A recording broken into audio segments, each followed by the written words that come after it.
What's good, what's good, what's good, family? It's your boy, the Wallstreet Trappin, man. Welcome to another episode of Trappin Tuesday, man.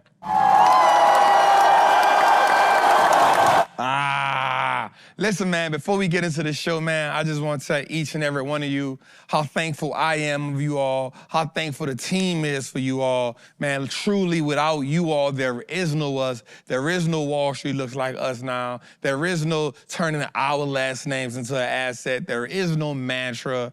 There is no network. So for that, again, we just want to tell you all, thank you. All right, man, so we have now entered the month of March. And, you know, I'm kind of like in between two places. And I think about during the month of February, you know, I kind of just walk around a little bit more prouder, you know, as an African-American, right? And I wake up and I'm proud to see, like, so much Black history pouring down my timeline. It even inspires me to come to the show and talk about us and talk about the accomplishment, unearth some of our history that's always hidden and the things that we don't know. And so tonight what I want to do is, I had this an idea, like, we had our ancestors came to this continent and they were made to believe that they weren't worthy of freedom. They were made to believe that they were only worth being subjugated to second, third class living. They were made to believe that they didn't have the right to be smart, brilliant, own land.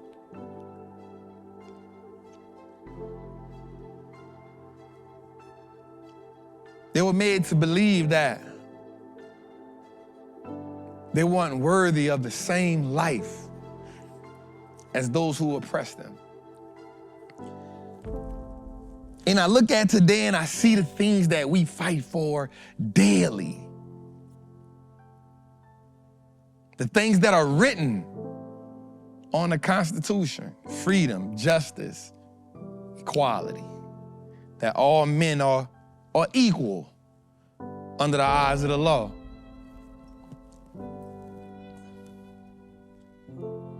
A lot of people fought for that. Even though when it was written, it wasn't meant for them. I want you to just understand how proud I am standing here as a black man born in America. I want you to understand how proud I am to know that I come from a group of people that never gave up. A race of people that didn't know quit.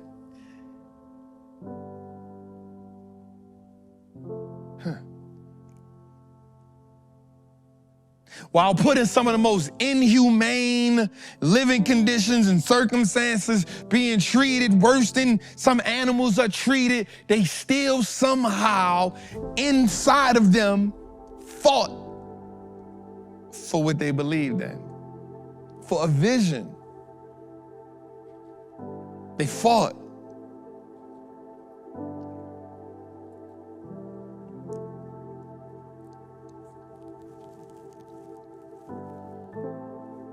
Sometimes we just gotta fight, y'all. And not amongst ourselves. Sometimes we just gotta fight because we understand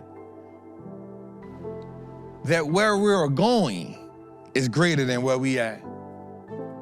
Sometimes, y'all, we just gotta fight. We just gotta endure.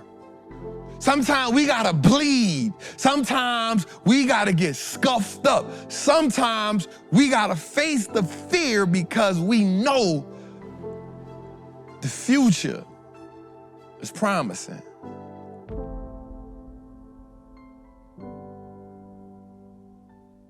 Sometimes the opportunity are unrecognizable. Sometimes the opportunities are unrecognizable because of everything that's in front of you. Sometimes we gotta be willing to see past the pain.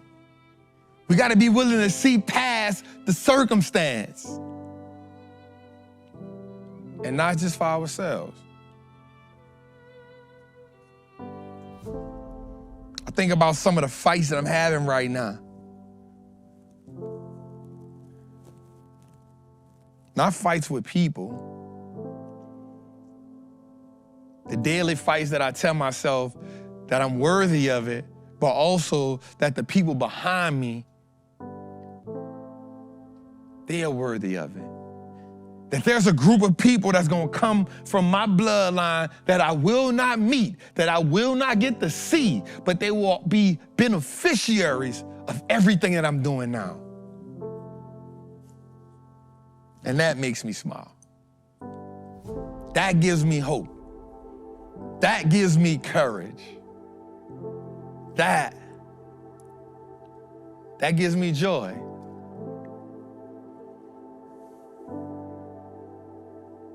I was watching this documentary the other day, man. And the father who was a slave, the mother was a slave. They had just gave birth to a son.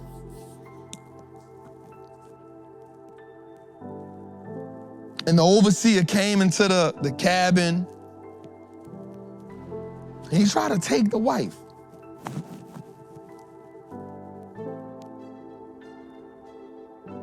And I guess in that moment, the husband had enough. It was something about the child. It was something about him looking at his child and looking at that overseer take his wife, and he said, enough is enough. And the overseer looked at him and was caught off guard. And he grabbed the overseer and he choked him with his bare hands and he killed him. And his wife was frantic. And he said something in that moment that touched me in my heart. He said, the idea of freedom will push you to do things that you never thought you were capable of.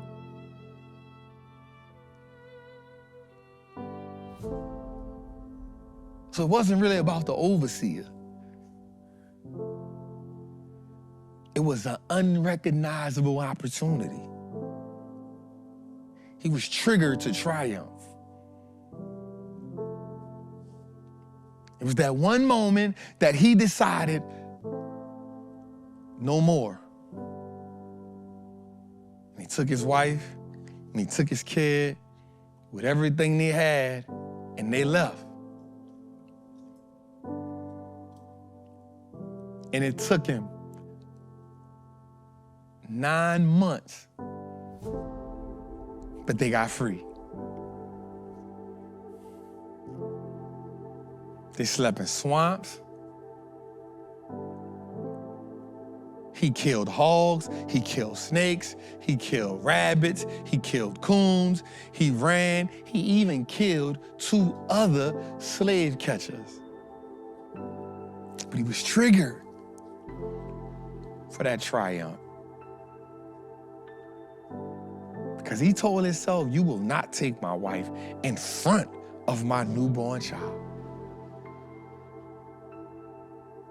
We don't know the emotions that went through his head. We don't know it. But I know it's something that triggered him.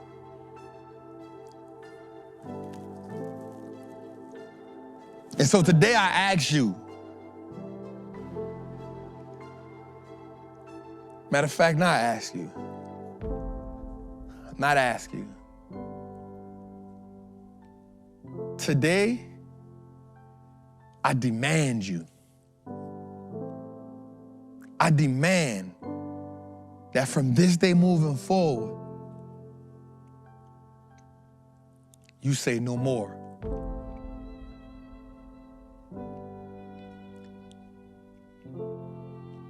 You say that freedom will be yours. The life you want, you claim it. The assets you want, you claim it.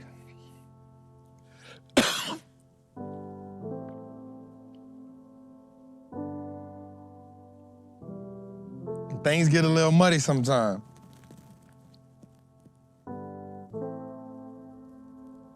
Things get a little scary sometimes.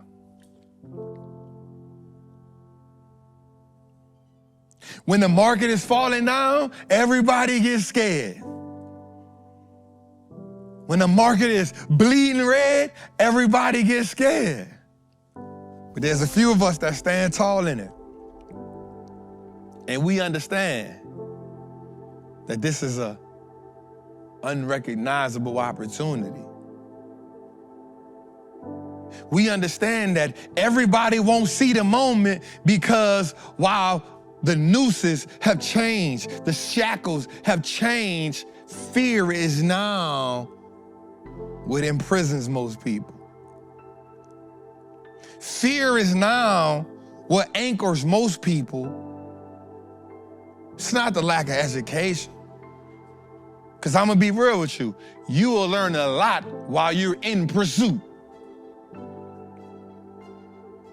You'll learn a lot while you're chasing the dream. I can guarantee you, he didn't know exactly where he was going, but he learned a lot. Chasing his freedom. He learned a lot. Protecting his family in real time. Because what most of us don't realize is safety is the real prison. Comfort is what's really holding you in bondage. Fear is what has you in a bind. And today I demand you to break free. I demand you to recognize the opportunity. Today, I demand you to step into your freedom. Today, I demand you to claim yourself victorious. Today, I command you to go after your birthright. But most importantly today, I command you to reward those that come behind you.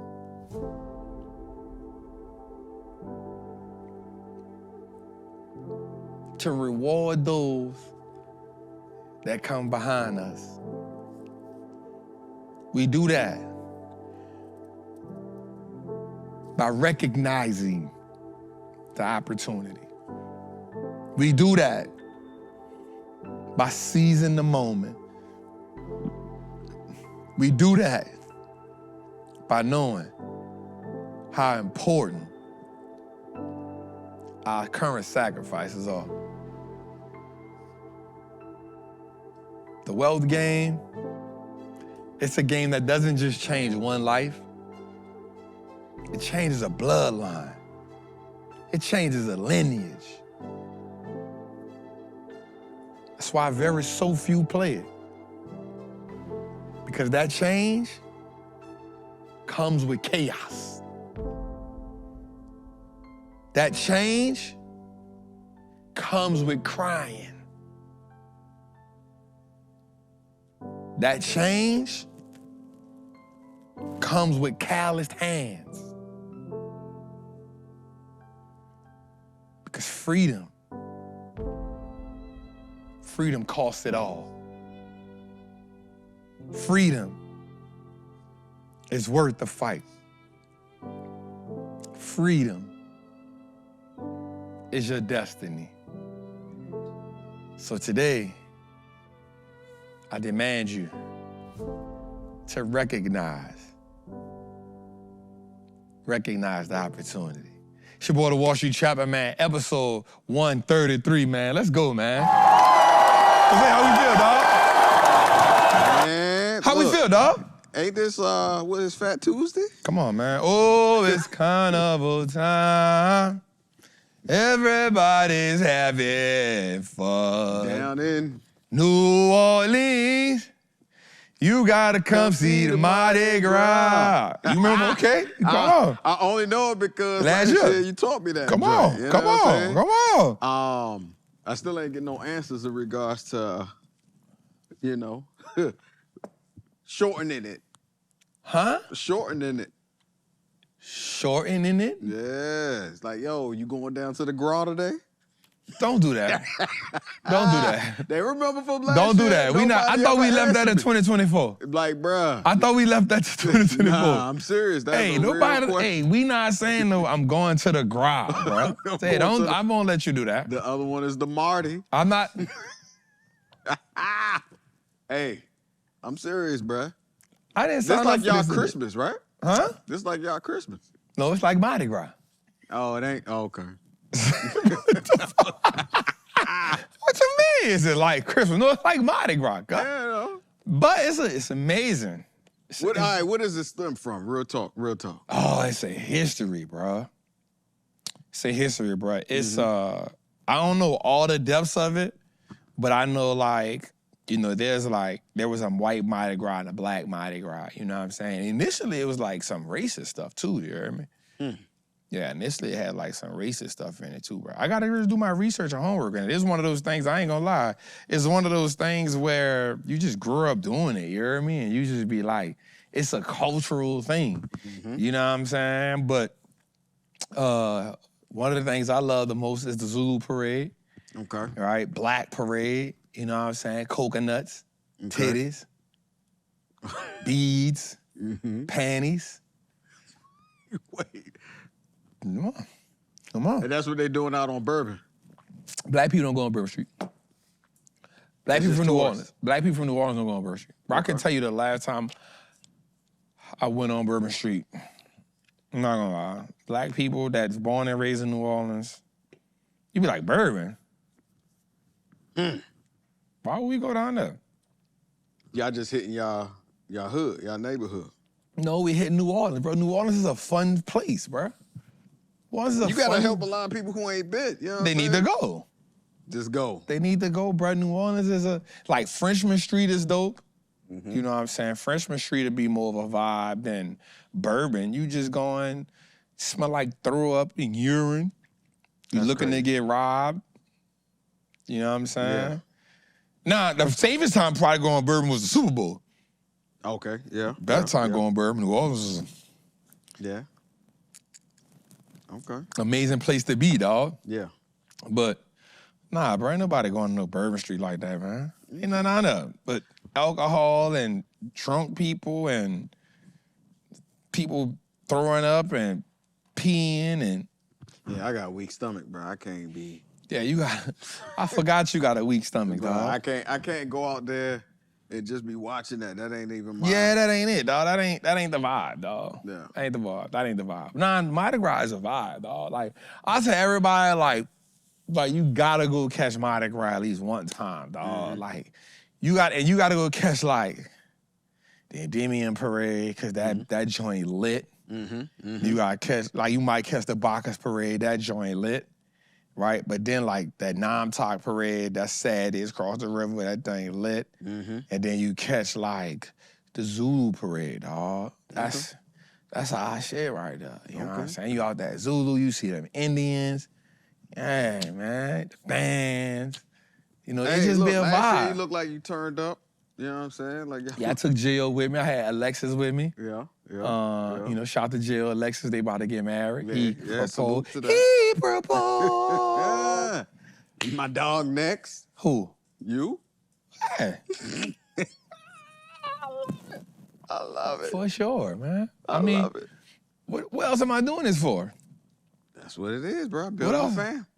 Huh? Building a family. You know what Yeah, I'm I saying? mean, so listen, you can't even talk about building wealth without, like, you can't, from my perspective, Okay. you can't talk about I'm building wealth and you doing it as a single man. Okay. That's just my belief, Yeah. right? I think when you say I want to build wealth, you saying that from a perspective of you want to have a wife, you want to shoot the club. I tell Nat all the time, I'm shooting the club up, dog. I'm shooting the club up, dog. Man, I'm shooting the club up, dog. Okay. That's what I'm doing this for. Hey, shoot them up. I need 3 more. Bang, bang. I need 3 more.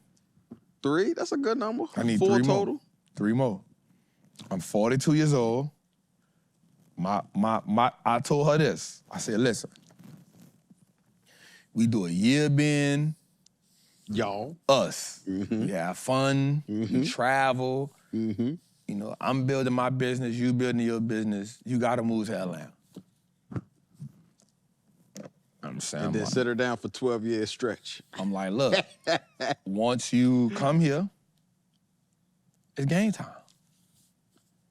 You had the first one, you take a break, you get another one. Take another You break. take a break. I'll give you a 2-year time span. she got it. I said, give you a 2-year time span.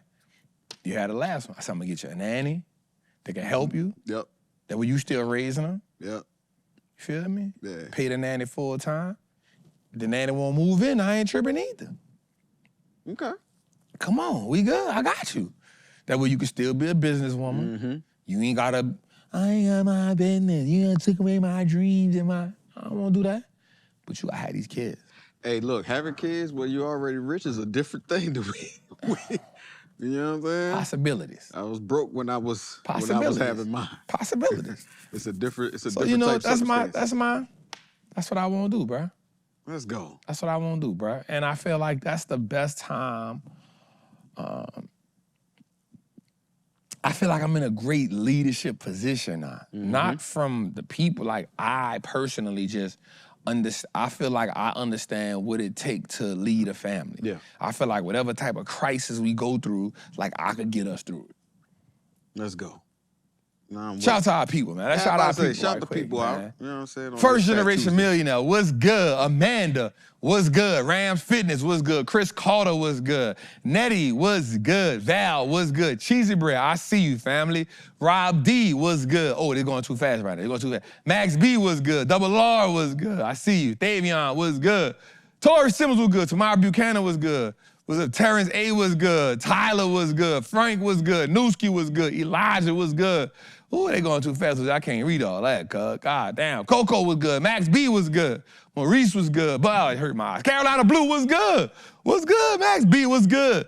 Larry Morgan was good. Can't forget that. Wolfpack. Mr. VIP was good. Bruce Lewis was good.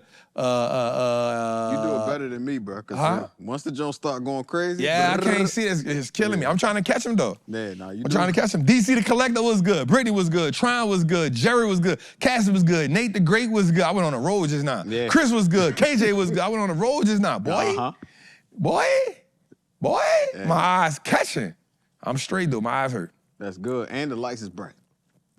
Why y'all be having them so bright?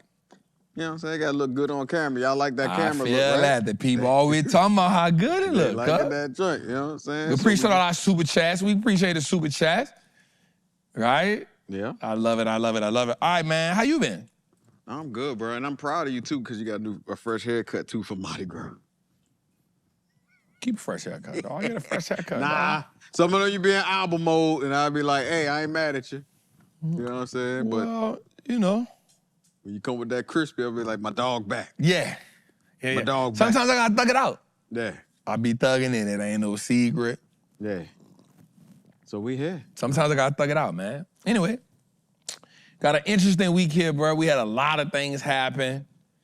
Last week, we saw the Trump argument in office. That boy different when them cameras on. Listen, here's the crazy part. I just want to say one thing before we get to what we saying. Bro, dude said, the man asked Trump, bro. The man was telling Trump that, the man was telling Trump that Russia has breached the ceasefire. What if they breach it again? Trump said, what if a bomb fall on your head? I said, what, bro? Cam. Bro, me and Cam saw that and was like, yo, did he just say that? Mm-hmm. He said, what if a bomb fall on your head? Then I said, yo, what? I ain't mad because he said whatever on his head, on the top of I his am dome. mad. You know what I'm saying? I am mad. As somebody who just speaks from the heart. No. As somebody who speaks from No. the heart, I.e. myself, I ain't too mad at it. All right, bro. Listen to me. Here's what I want to tell you. Mm-hmm. There's a time and a place for everything. That is true. Right? There's a time and a place for everything, Jose. You the president. You can't say on TV, what if a bomb fall on your head? You can't. To a man that's been getting bombed. That's true. That's true. That's true. Boom. I don't even want to press it because I don't want to. Can't even hit the bomb button. I don't want to seem like I'm enticing it. Right. So some people were saying it was a bad look for the government. Oh, we just gonna yawn on the joint. Now you know the people go. They go. I You know what I'm saying? I don't think it was a. I just think some things you don't. So watch this. Here's what I've learned.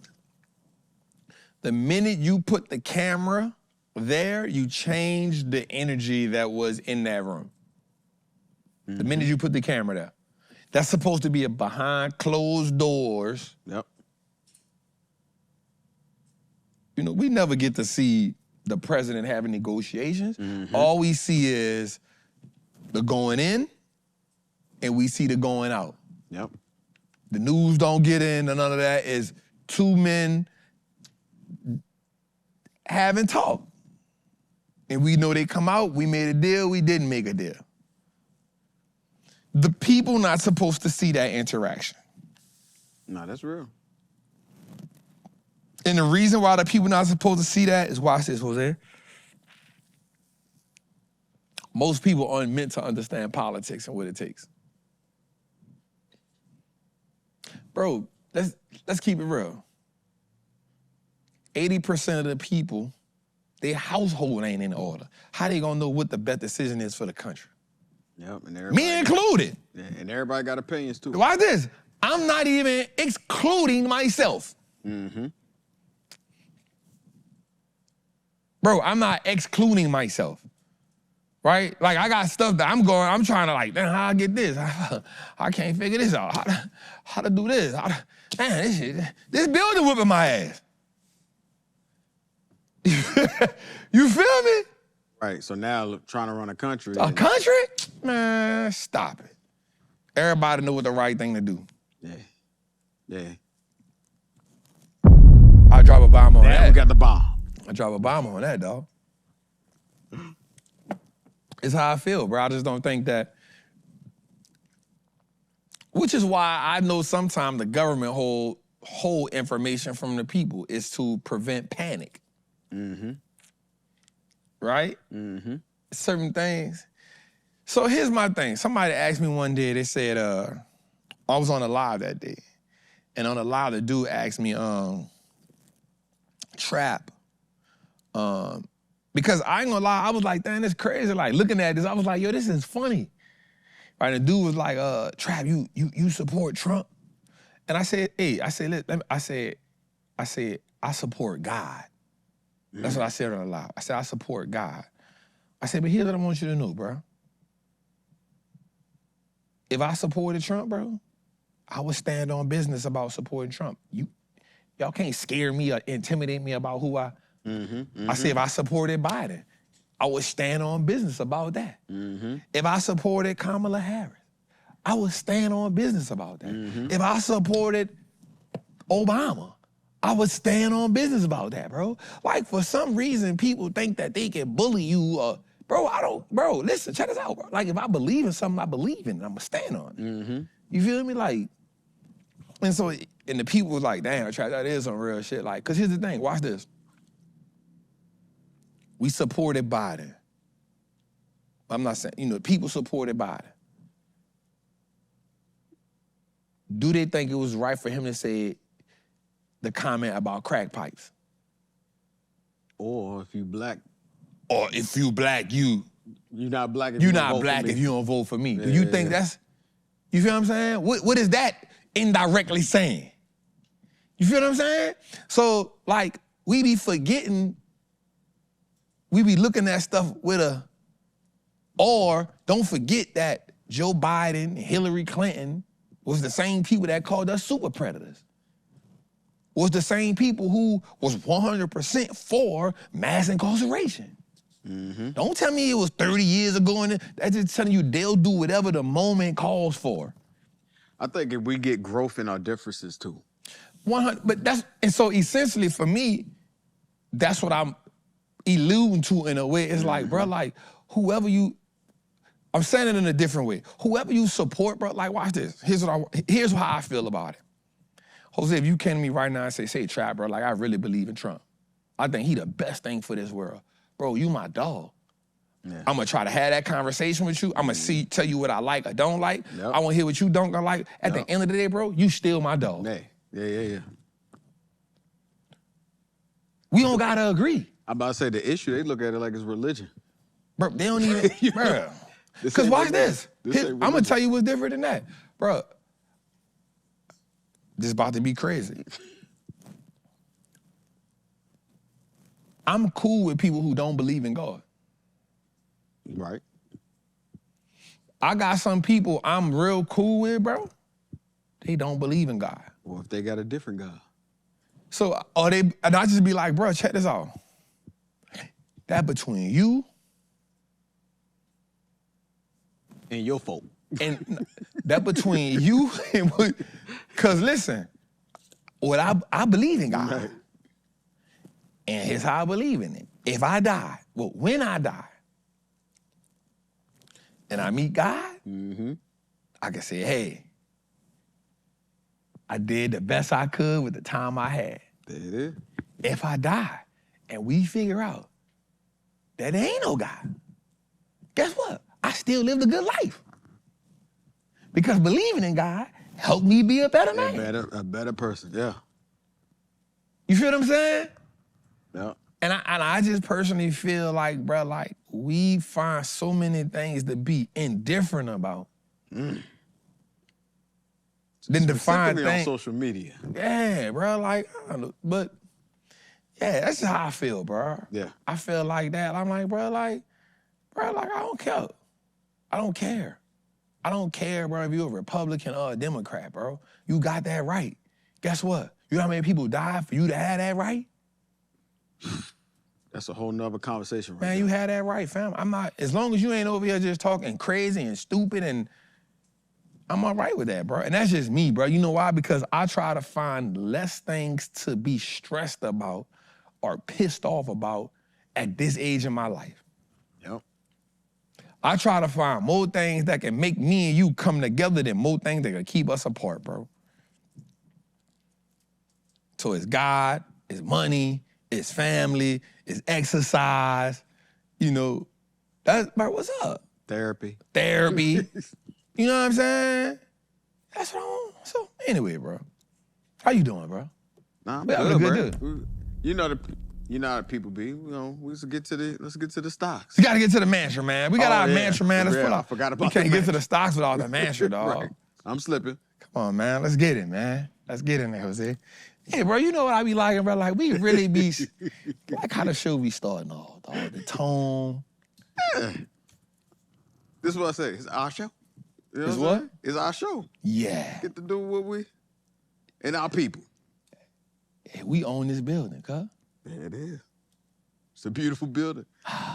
The heat and the AC works immaculately. So I gotta talk about something before we get into this.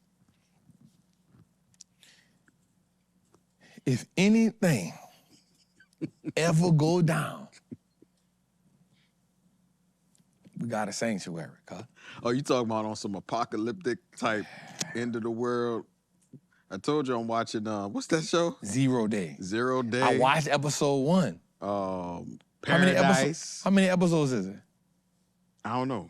I gotta look. But what's the other one you watched? Paradise with old boy from This Is Us. Hey, they say that's good. Yeah, he going crazy. What that's about? Same thing. End of the world, but they living in the mountain. Paradise? That's with the black dude, right? Yep. Here's the crazy part. He acted just like he was on This Is Us, but at the same time, a little bit different. So you know what's kind of getting me to, I'm gonna tell you something. Why all these goddamn end of the world movies coming out? Hey, bro. Somebody was telling me, it was like, yo, with the being on about to go on a flight. These people like, hey, it was like 86 plus different type of air No, it's been related. so it's been 86. I think all together is 92 related air incidents just between January and February. Yeah. That's why on the last flight, again, I'm praying down the corridor, touching everything. I told you. Somebody tagged me and said, this Jose, it was the lady putting holy water on her. Hey, they laughing. Yeah.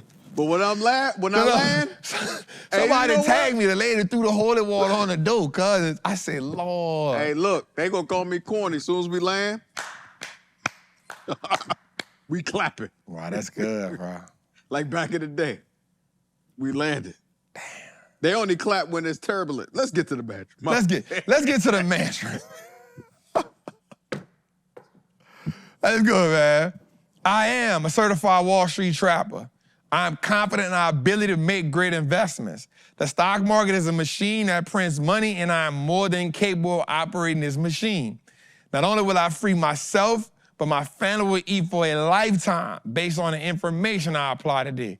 I'm a money maker and a wealth builder. Today, I break all the chains that anchor me from that poverty mindset. My ancestors will smile now because I've turned our last name into an asset. My family's purchasing power will increase indefinitely. Today, I make the declaration that no longer will I be a slave to money. No longer will a generation behind me inherit lack. No longer will I submit to selling my time for money. I am a first-generation millionaire. I am the architect of my family's legacy. I am a certified Wall Street trapper. And Wall Street looks like us now. Let's go, man. Hey, hey. And they getting it. And they getting it. Come on. Come on, nah. Come on, nah. Bro, I need a snack. A snack and a nap. No, I'm good on that. Oh, okay. I'm good on that. Good on that. Hi, man. We got a lot of stuff to talk about today. Few things, man, to get through. Man, we had a hell of a February, Jose. I know we was taking a walk, and at one point I was like, bruh, this is hell. So I want to just see something right quick.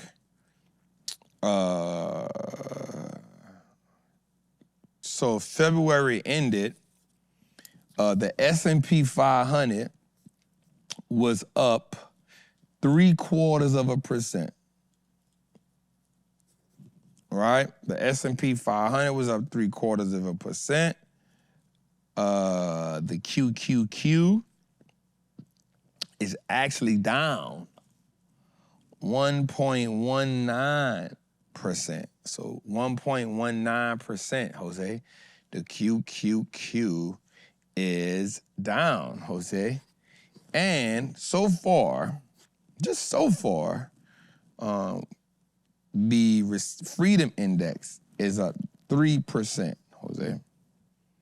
Up 3%. So far, so good. We all right. We doubled the market. Last week, Friday, the market punched all of us in the face. Right? Heavy punch in the face. Heavy punch in the face. I was hoping that people didn't take that time to take, watch what I say right here, unnecessary losses out of fear, unnecessary trades out of fear. Now, I did have a couple positions where I decided to cash out. It was a couple of March positions, and I was like, yo, they up. Let me just cash out these positions, get some more cash. I'm about $350 in cash. Friday, we had an end of the day rally. I haven't seen a 1% day in I don't know how long. We had a 1% day to end the day, and I was like, you know what, bruh? So that sent us into the week good, and here we are, bruh. You know what I'm saying? So we ended February on a note. February did what February does, and here we are in March. March is a pretty good month, so we won't get all that back.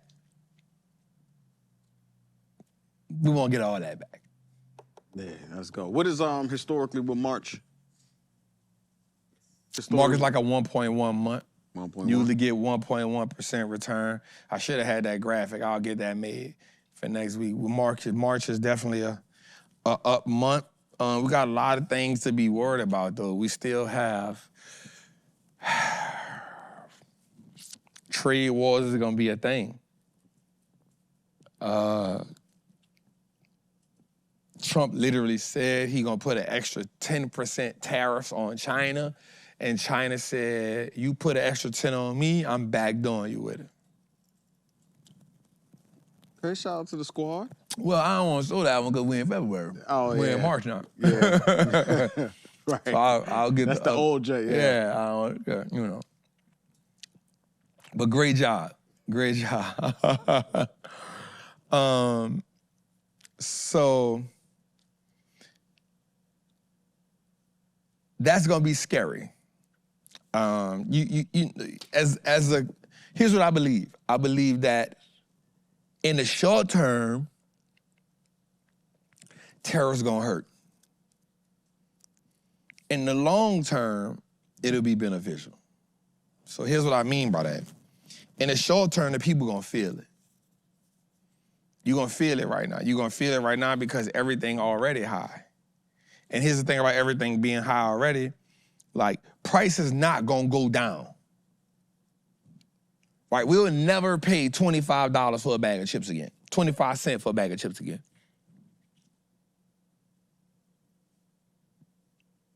It'll never happen. Yep. Gas will never be a quarter a gallon anymore. I'm about to say, I don't remember ever being a quarter. I had the dollar when I was a kid. Yeah, I mean, but our grandparents, our parents, they know what that is. I remember the $1.25 or something like that. Exactly, $1.25, $1.50. Yeah. We'll never experience that. Yeah. Why? Because prices don't never retrace themselves. Yeah. And so the tariff's gonna hurt because it's gonna cost, it's gonna cost, bro. Because now all goods and services go up in price. Because the manufacturer not gonna eat that. They're gonna pass that on to the consumer. And so now you get in a trade war where both economies need each other, but taxing each other.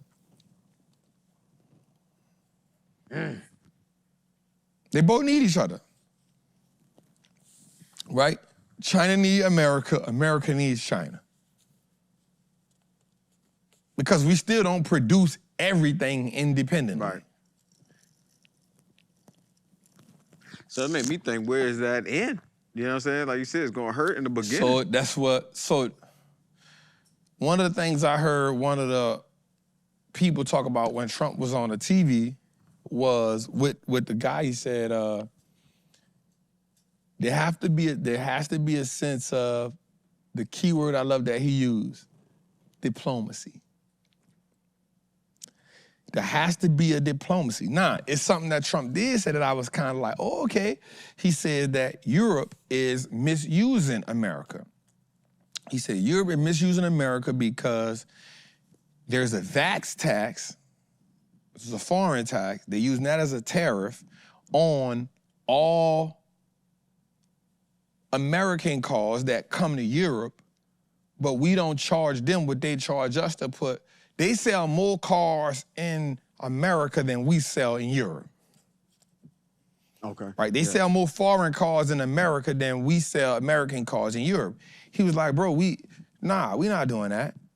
He also said that Europe, and I know this for a fact, they tax the mega companies in America. Every time you wake up, you're gonna see the EU taxing Apple, the EU taxing Meta, the EU taxing Google, the EU, tax. He said, hey, you not about to play us like that. You're not about to play us like that.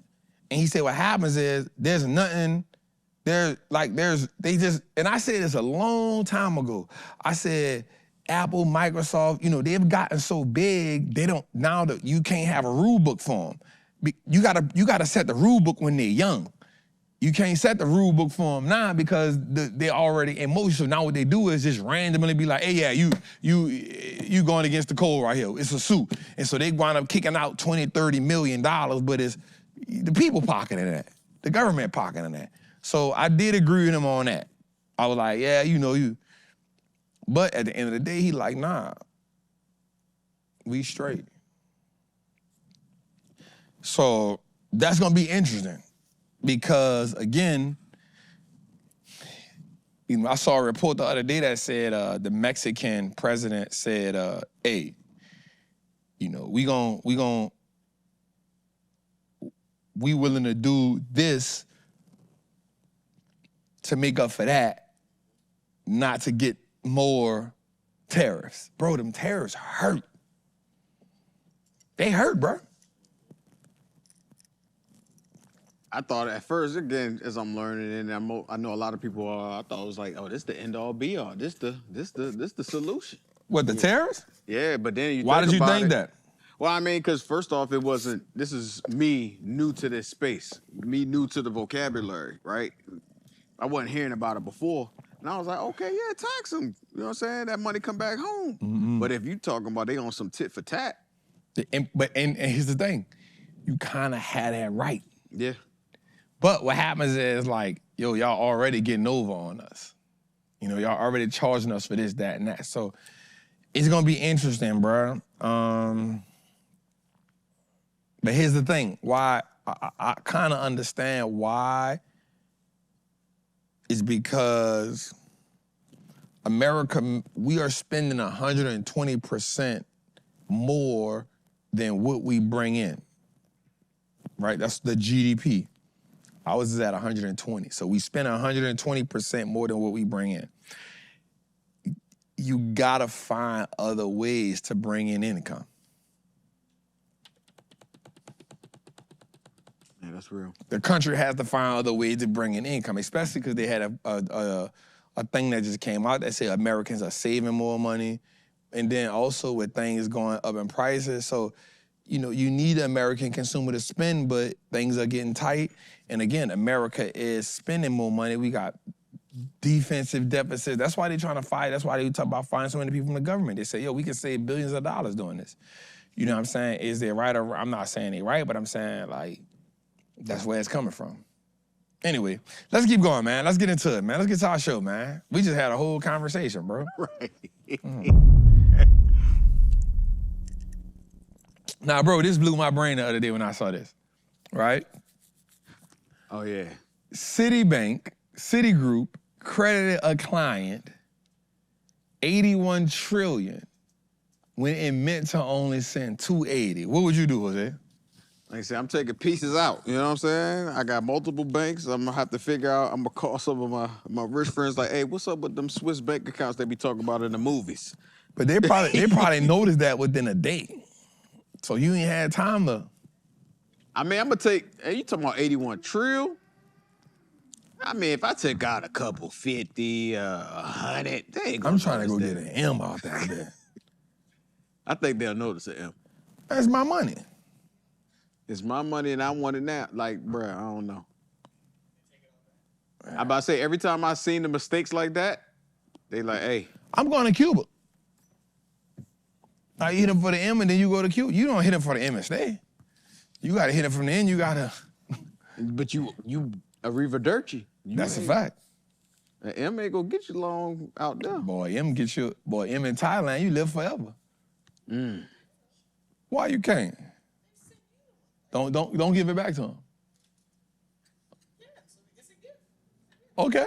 He said it's a gift. See if America give you an $81 trillion gift. Don't call my phone.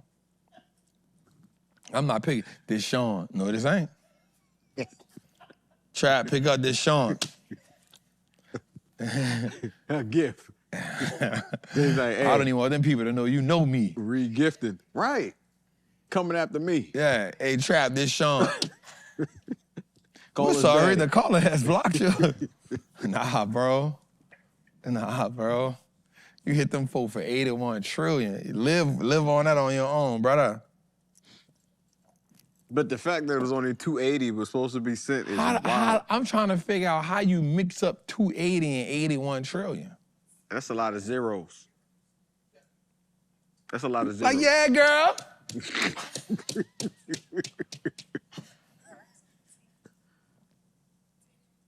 That's crazy.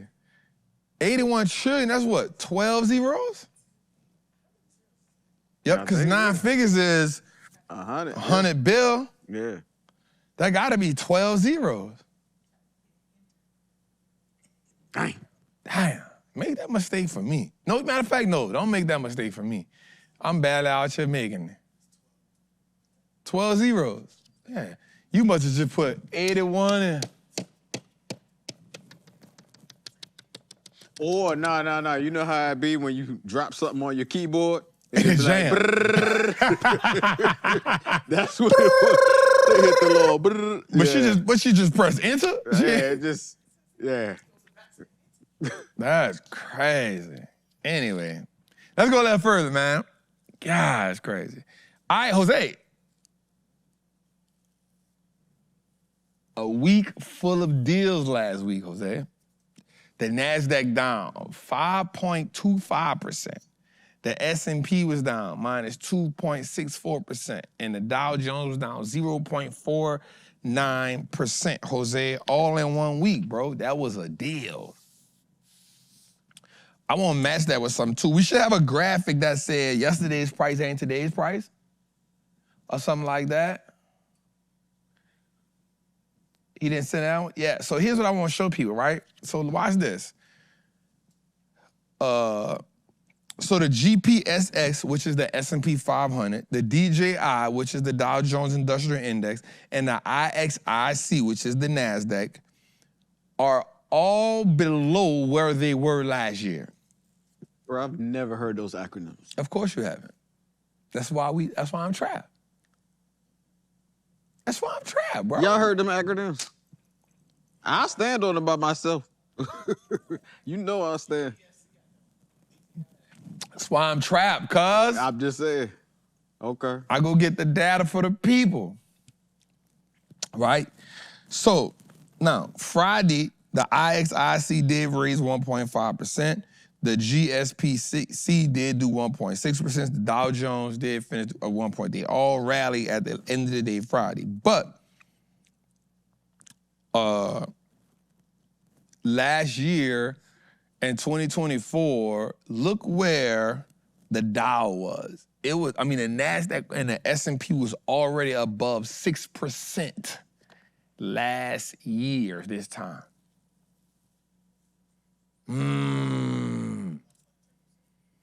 And the Dow was right above 3, almost hitting 4%, right? And we already said what it is as today. As of going into this, it's up 0.76%, 1.19. That is bad. Huh? You don't get it?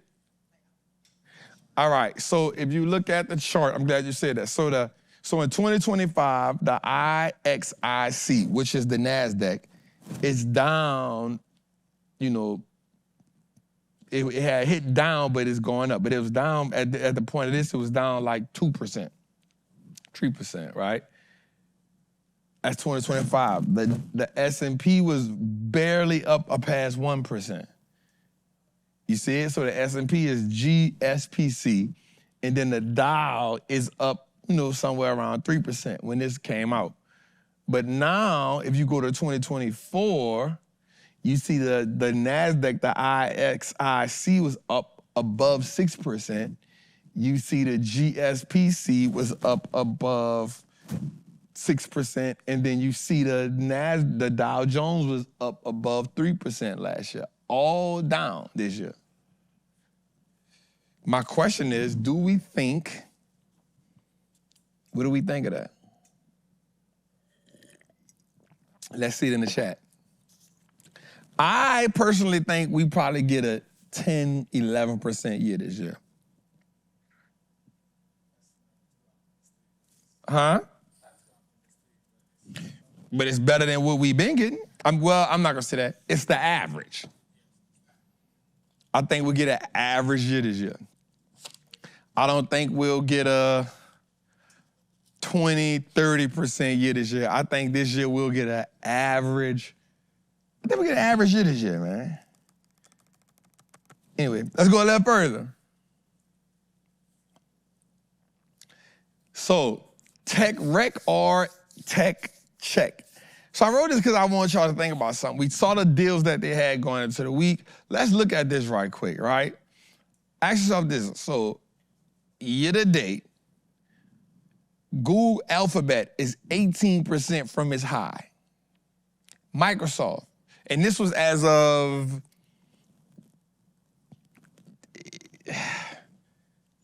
in the thick of it, right? Meta, 10%, almost 11% from the high. Amazon, 13% from the high. Meta, 20% from the high. Microsoft, 16% from the high. Alphabet, 18% from the high. But you still have people that's gonna say, I want to go lower.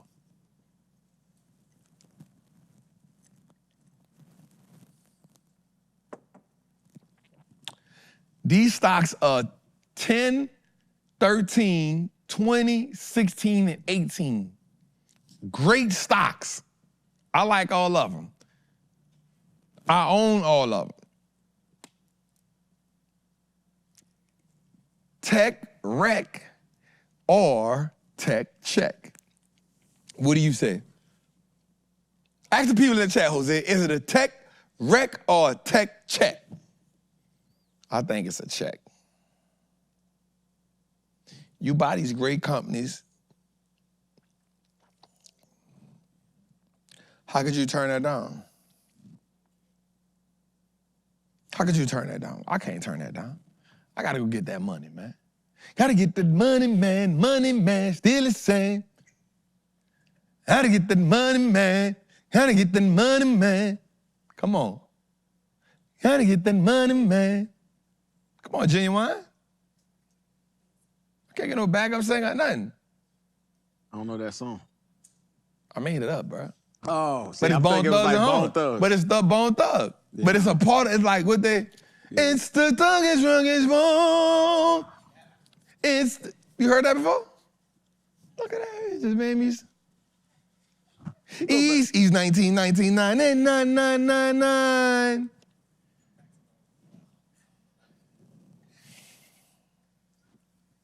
Look, again, we talked about that before. Going back to the oldies in his mind. East 1999. East 1999. Come on, man. Bone Thugs, boy.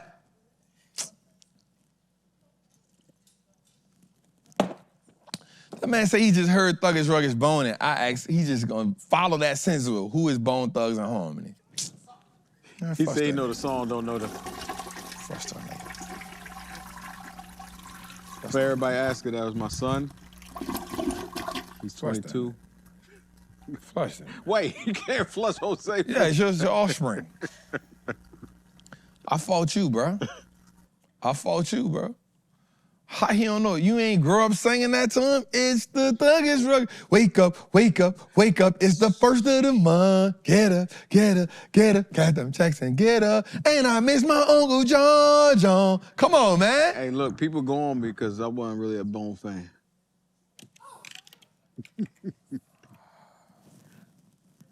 I like Crucial Conflict. Hey, in the middle of the bone. These were like all springs of Bone. Yeah. Hey, in the middle of the bone. Come on. Twister. He don't even know who that is, though. He never heard that. Flush you again, Jose. He don't even know who that again. Who you said? I would say Crucial Conflict, Twister. What's the ones that do or die? Is that? I got 5 on it. Messing with the know me. I got 5 People on. singing in the chat. It's all good, you know. Baby, let's go laugh on the pad. Mm-mm, mm-mm, mm-mm. So those are all the radio joints, but you know. But nah. Bro, I got 5 on it. It was a hit. I know, that's what I'm saying. All the radio One of the joints. most classic beats ever. You know about that, Cam? Come on. But I would say it's a tech check. Tech check for sure. Let's go a little further, man. I like it. Let's go with it. Trapper of the week, man. We got Andrew Williams, man. Listen, Williams is an important figure in history in Seneca Village. He was the first African-American to purchase land in the area. In September 1825, Williams, a boot black and cartman, bought land in Silicon Village. If you don't know what Silicon Village is, we're gonna talk to you about it. A community composed of primary African-Americans that once thrived on the land that is now part of Central Park from West 83rd Street to West 89th Street. He built a house on 3 plots that he purchased for $120. Let's just stop right there. 3 plots, a house for $120. We never going back to them days. Never. You'll never go back to it. Moved in with his wife, Elizabeth, and eventually raised his family there. The Williams family lived in Seneca Village from 1825 to 1857, when life there became too abrupt an end. The entire village was acquired by the city. Wait, what? Via eminent domain. In all of his homes, 2 schools and 3 churches were blazed to make room for the new Central Park. You know the thing about this too? That's what happened in Tulsa, Oklahoma. There's a whole mini baseball field on that land right now. In the middle of that land, this year, this summer, we doing a field trip, cuz. Tulsa? We doing an adult field trip.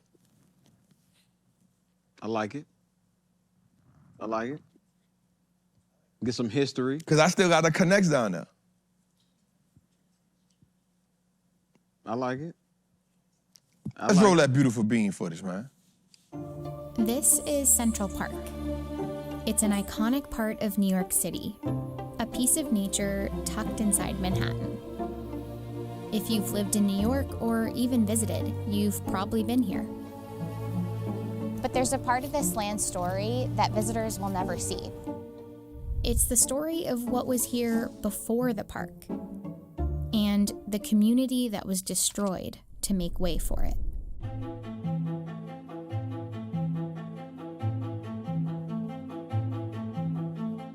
In the 1820s, New York City looked like this.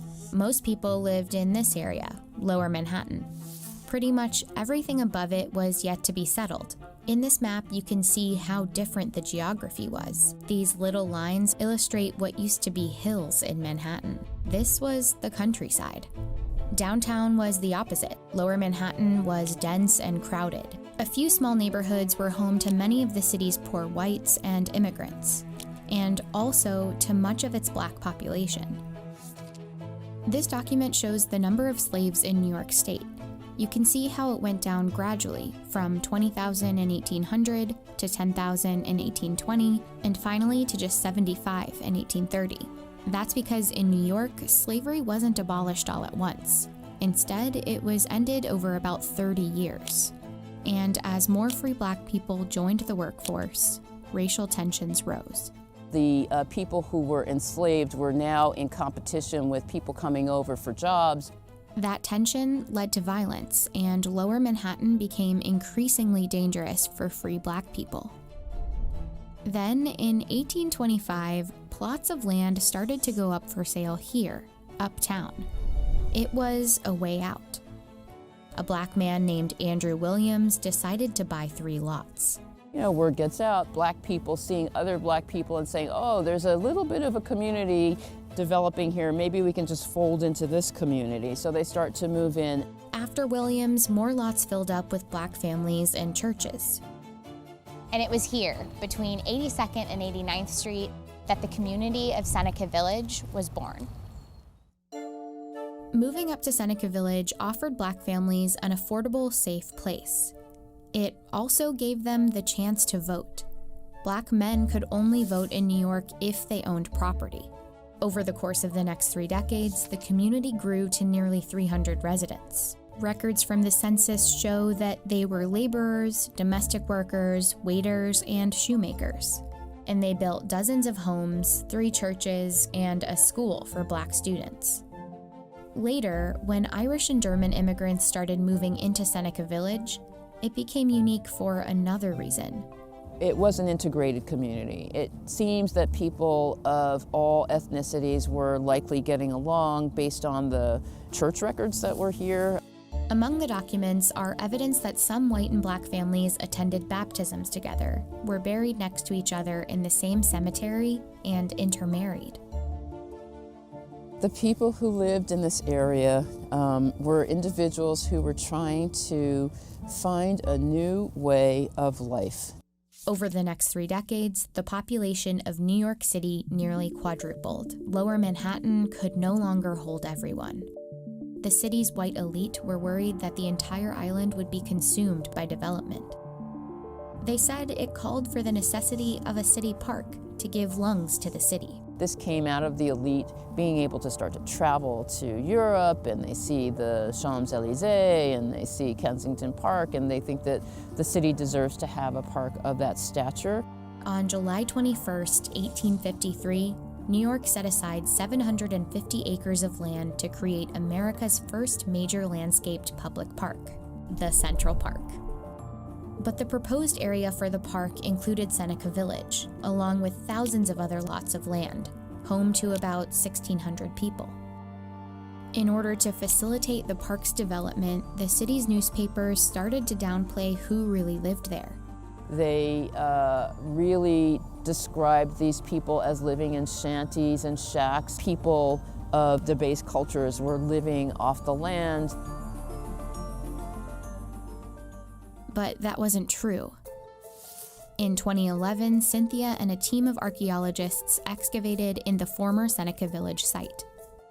They came away with 250 bags of objects to analyze, which now live here in New York City's archaeological repository. These objects suggest that Seneca Village was wealthier than many assumed. When we compare the objects from the homes of the people in Seneca Village with artifacts from Greenwich Village, an elite upper middle class neighborhood, in some cases they were using the same kind of ironstone plate in what was called the Gothic pattern. Quite a few pieces of porcelain in Seneca Village, and porcelain was an expensive ware. They also found other objects like a comb, a smoking pipe, roasting pan, and part of a toothbrush that probably didn't belong to poor people. Toothbrushes were not common among the working class as well as the middle class until around 1920. And the artifacts themselves were only one part of their analysis. For example, from the census records from 1855, we know that there was a very high level of education. Getting a high school education was clearly an important factor in the community, and that's very much a part of middle class identity. The findings indicate that Seneca Village wasn't a shantytown. It was a working and middle-class community, a growing neighborhood of Black property owners, and an experiment in integration. But to the white New York elite of 1856, it wasn't worth saving. A July 1856 article in the New York Times referred to it with a slur.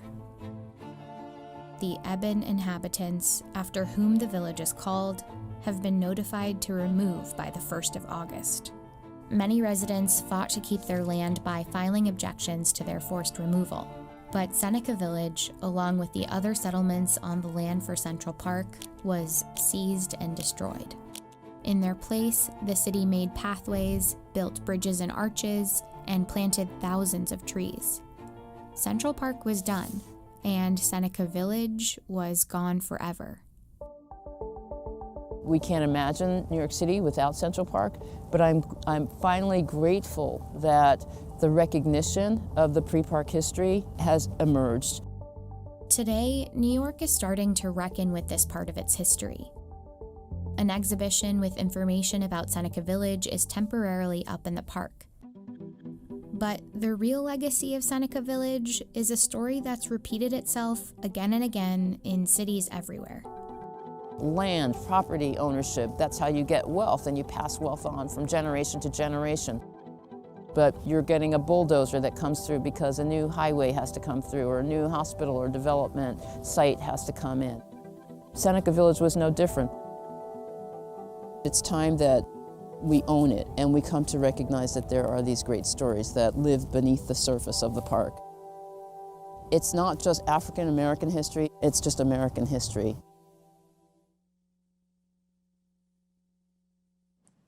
There's some people mad in the chat. Why they mad? It's like, hey, y'all just get the folk out and just do that, you know? We've been hearing that story a lot. Well, it's part of America's bloody history. Kick the black people out. We said something in the opening dialogue.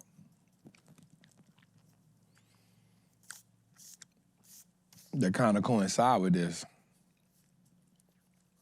A race of people who have been programmed or forcefully made to believe that you ain't worthy, that you ain't worthy of land. You know, we want to build something.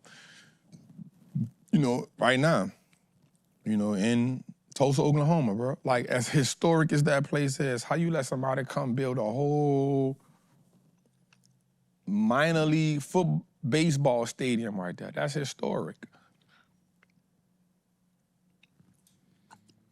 And bro, if we don't fight for our history, for it to be known, bro, we'll be forgotten. Mm-hmm. Forgotten in a way where Ashan is 21. Forgotten in a way where by the time he's 50 or 40, they'll act like none of this ever happened. Yeah. Mind you, they're not teaching black history in schools no more. A lot of schools not teaching it no more. But do they still teach that Christopher Columbus discovered America? They don't teach that no more? That's good. That's good. That's good. Do they teach us about Thanksgiving? Feel me? I saw something the other day that really blew my mind that I didn't know of, bro. But I wasn't shocked. They had proof that 80% of the patents, that 80% of the inventions that Thomas Edison had, that he got them from black people that worked underneath him. Blew my mind. But the crazy part about it was, I wasn't shocked. Mm-hmm. I read something not too long ago that said the Wright brothers stole their invention of the airplane from a black person. But they had more money to prove it. Their theory.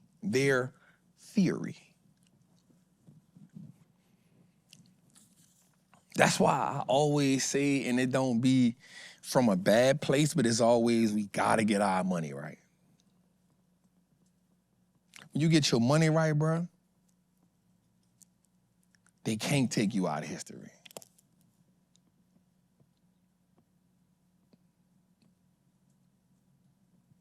They can't take you out of history.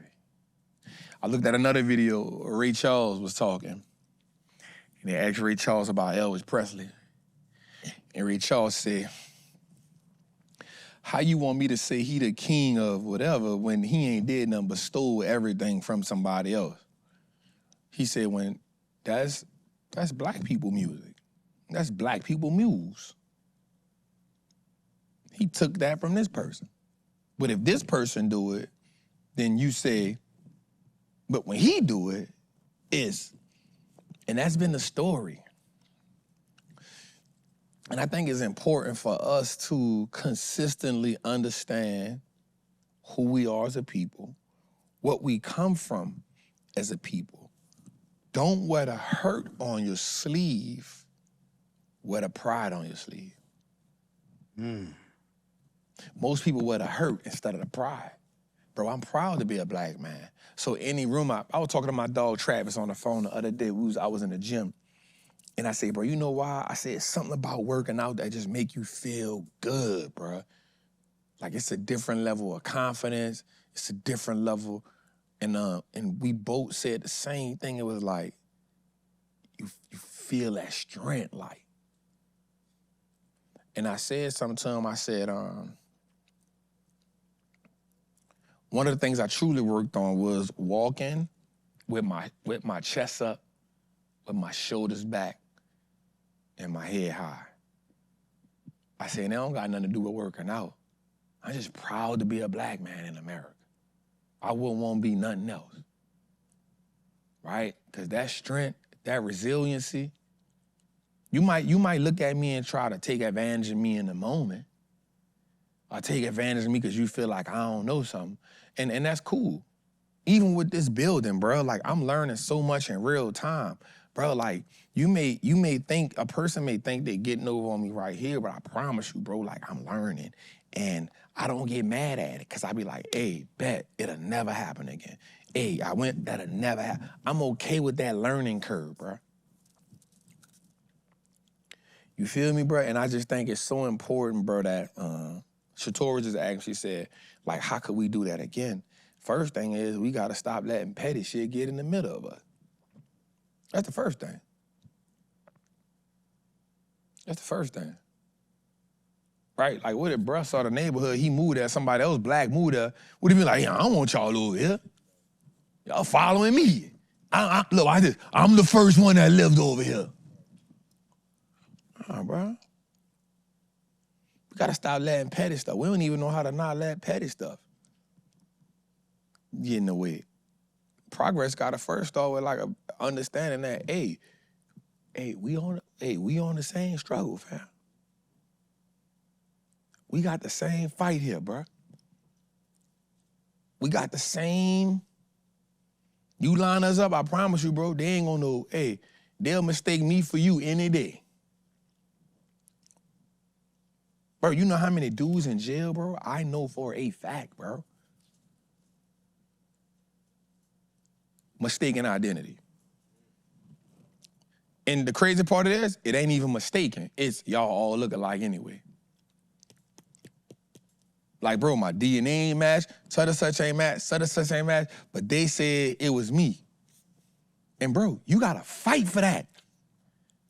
Bro, if your DNA don't match something, automatically you post it, they be like, nah, you gotta fight. Show me you guilty. Show me you're not guilty. Bro, when they kicked my door in, they did not have a search warrant. The first thing you gonna go to is a bond hearing, probable cause. Probable cause means once you see that they don't have a search warrant to kick my door in, you supposed to, by law, dismiss this case. That's probable cause. That means the law said, that means based on the law and based on this case, you not supposed to, but guess what happens? I walked in that courtroom, a black man, already a convicted felon.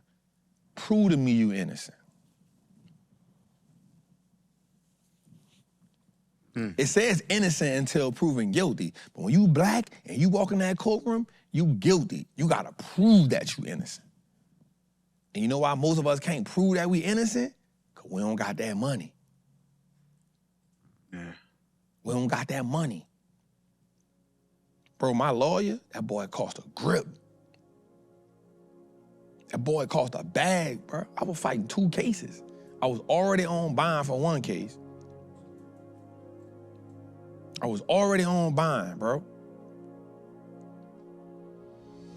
Bro had to get my bond, could not revoke the bond, Let me be out on 2 charges. Bro, the worst thing you could be doing, fighting a charge from behind that, because now you got to come to court with the jailhouse clothes on. Bro, it's a whole thing. So the first thing you got to do when you going, so bro, like, that's the thing. You got to prove that you innocent. Bro, it's supposed to be innocent and proven guilty, but we know that don't work for every color. I'm gonna show you how it don't work for every color. George Zimmerman ain't white.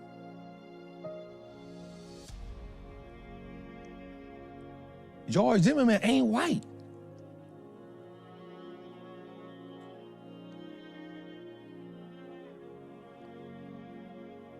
But guess what?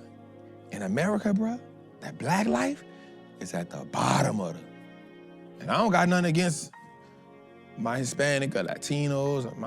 I grew up with them. But the value of American life and the value of American freedom, think about this for a second, bro. During the time when our people was on cotton fields, especially in the Oklahoma, Texas, Louisiana, bruh, we were, while the slaves would be picking cotton and while they would be moving along, bro, they were bump heads with the Indians, the Native Americans. I don't want to say Indian because I don't want to say that might be the wrong thing to say, but the Native Americans. And it would be like, yep, go ahead. And we were politics. That's why in New Orleans, like there's black Indians, there's like that Indian culture is big in New Orleans. Bro, like the Native Americans, bro, like but that black life is low on the totem pole in America, bro. That black life the value of it. So that's why we see places like Seneca Village. We see places like Tulsa, Oklahoma, the Move 9 in Philadelphia, North Carolina, in Wilmington, North Carolina. Hey, bomb them. We know we wrong. Guess what? Bomb them. Bomb them. Ain't nothing but some black life. Mass incarceration. Lock them up. Convict leasing. Lock them up. 400 years of what? Free, like, hey, it's all right, number some black life.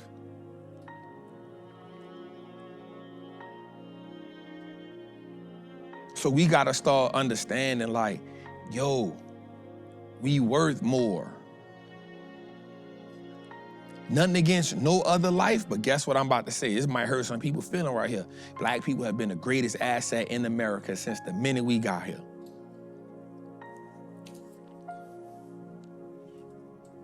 Black people have been the greatest asset in America since we got here. Guess what? And they have told you, they have showed you that you are, but they've told you that you weren't.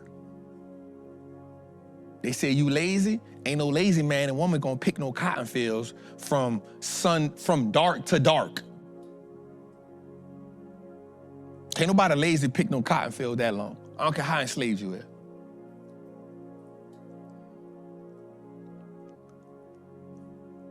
They say you violent. I don't think we got a track record of hanging people from trees, bro.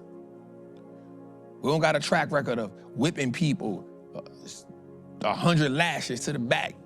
That ain't our MO.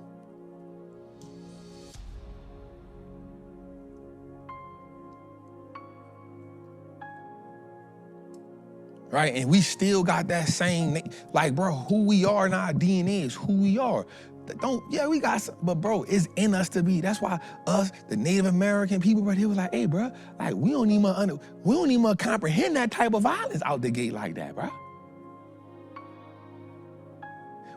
Yep, there's gonna be war. Here's what it is. Anytime there's land, and it's gonna be war, bro. There's gonna be slaves. Why? From a servitude perspective. You pay your debt off, bro, that type of shuttle.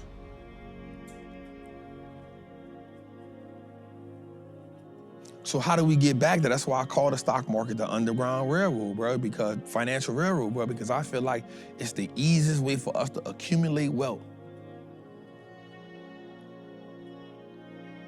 In my mind, bro, I hope we use it as a blueprint. Like, bro bought a whole building like that. Hey, bro, you know what happened if I don't even want to put my movie out there like that. Imagery is important. You know, one of the ways they really was able to keep us confined in a certain way, they used the media, bro. Back then, it was newspapers. It was, after the newspapers, it was, damn, what you call this? It's the blackface, but they gave it another name. The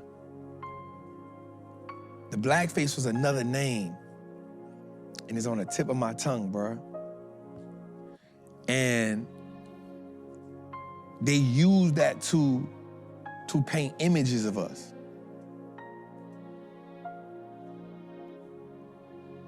They used that to create a narrative around who we are, what we represented. Because watch this, they only saw us in one image, and so they can perpetuate that image over and over and over and over. You know the biggest, watch this, bro. You know the biggest movie to change the game for white and blacks in America was a movie called Birth of a Nation. This movie gave the resurgence of Ku Klux Klan. It gave the resurgence because what happened was America was doing Reconstruction, bro. They were putting black people, they was like, all right, bro, like, we gotta pivot, right? But when this movie came out, because one thing people, even to this day, don't understand is that media isn't real, right? And you gotta remember, the person who controls the media controls the people, which is why it's important for us to have media. Not just YouTube media, we gotta pop it all here, but we gotta start creating things that represent us. That's why we love, why you think we love when we see stuff like Black Panther? Because it was the first time we really saw ourselves like, oh, Africa in a new light on TV that ain't slaves, bet. Wakanda, that's why we showed out, because it was the first time in all our lives that we seen Africa in a way that we ain't even envisioned our damn self. That's why we went crazy behind it. Because what's most of the TV shows that they show us? Slavery, us fighting for our rights. And it's not saying those things are wrong. Those are real. What about the greatness? Why we ain't got no movie on Reginald Lewis yet?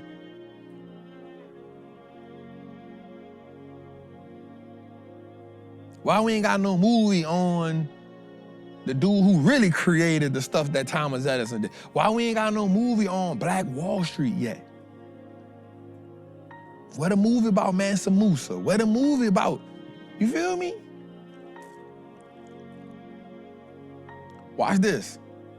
The Book of Clarence had to come out as the Book of Clarence, even though it was rated as a sci-fi movie. You know the number one reason why? Because in the movie, Jesus is black. The Django, first time we saw something different, but guess what? It had to go under comedy.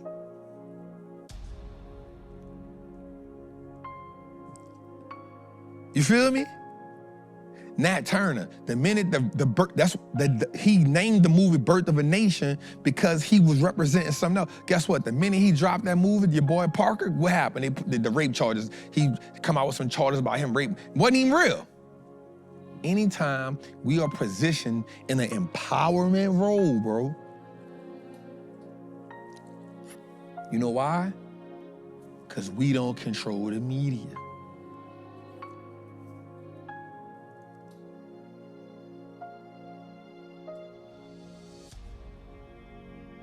We gotta take control of how we are represented in this world, bro. That's why this means so much to me, bro.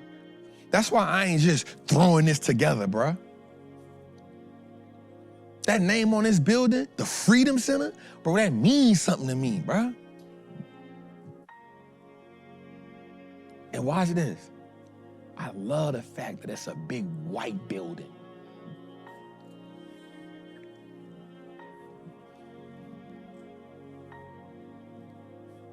I love that.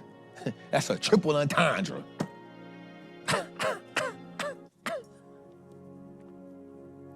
I want this building to represent excellence, bruh.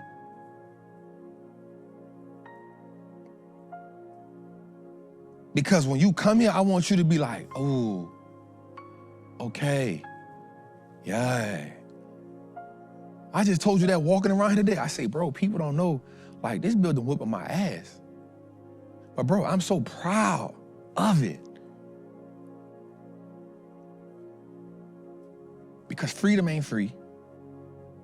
Because anything worth having, you gotta go through it. Adversity leads to advancement. There's no way around it. Bro, I've never done a real estate deal before. My first real estate deal is a $5.5 million building, 50,000 square feet. Well, I gotta get roofs and electricity and such done, bro. I gotta rely on you, Jose, to, hey, bro, we gonna build this medium team out. Ben, I gotta rely on, bro, my trust factor, I gotta start. But in my mind, what keep me going every day, bro, you don't know how much I be praying on my knees and I'm like, God, give me the strength to get through this, because I know on the other side, what is gonna represent for us, not me, what is gonna represent for us, bro. Not Trap.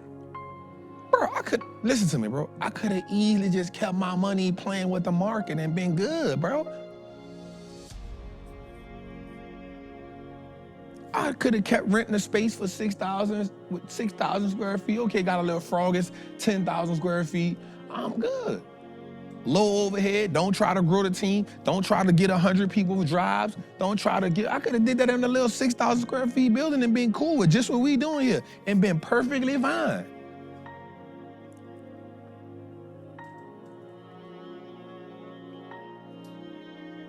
But I understand the power of representation.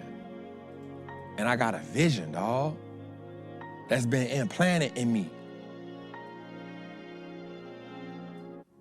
Watching people see me evolve. Watch this, bro. You know what I love about my girl so much? She a black ass woman. I love that shit, bro. I be looking at her like, yo, I love your black ass. That shit beautiful to me, woman. She black, bruh. Nothing against no other, but she black.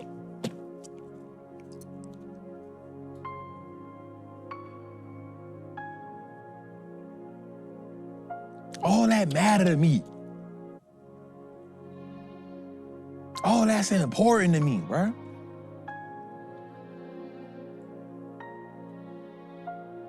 Intentionality.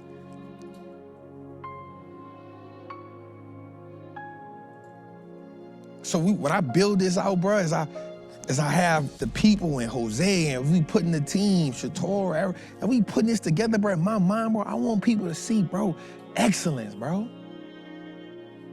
Am I perfect? Hell no. Am I gonna make mistakes? Hell yeah. Bro, but when you see it, I want you to say, hey, that's a prototype. Bruh did that. And he didn't do it for him, he did it for us. He's showing us how he did it.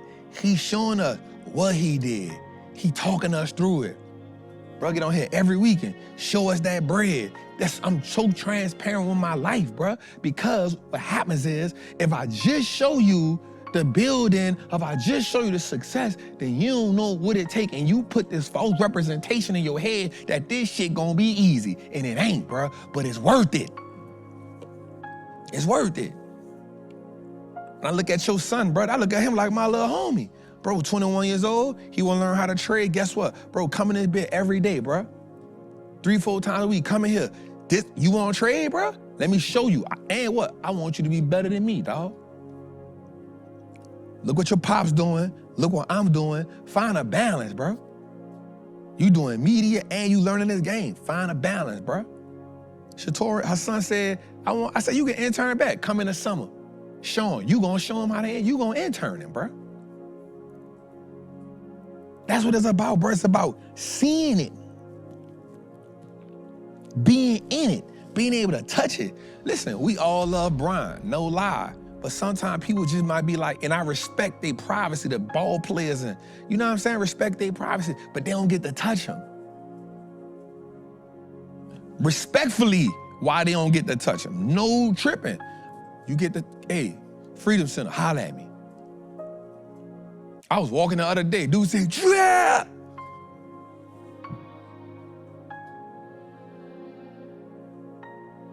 That's how you make it real for people. Dude pull up on me the other day, he said, say, bruh, I know you chilling, bro. I know you getting your gas, bruh, and I just wanna let you know, bruh, I come from where you come from.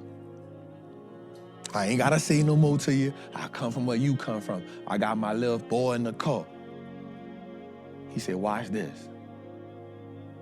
Called his son, he said, who that is? He said, oh, that's Trap.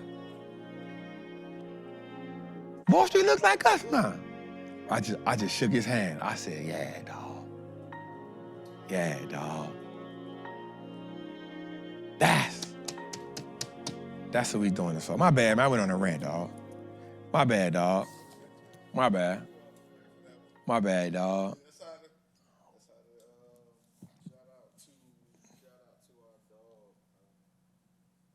I ain't even mic'd up. You know what I'm saying? Shout out to Andrew Williams. Hey, You know what I'm saying? I'm making sure I'm on. Nah, you good. Shout out to Andrew. Shout out to Andrew, man. For sparking that off. Andrew sparked that. Yeah. Andrew embarked that land.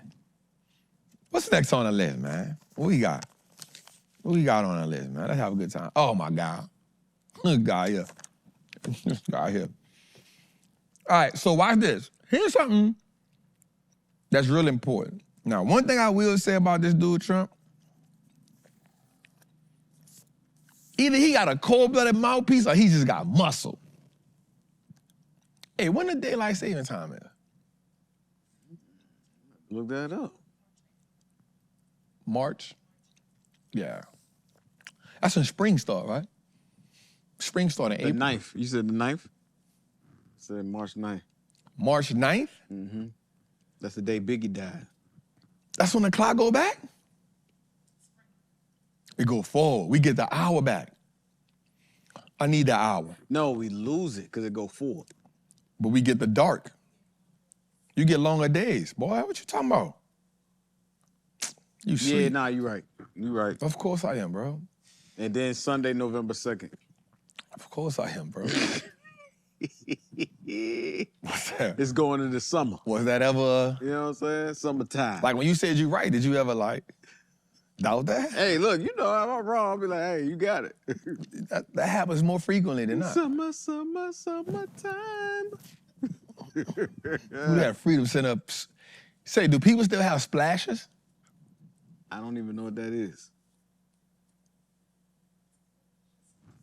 You know what a splash is? No. Is that like a pool party?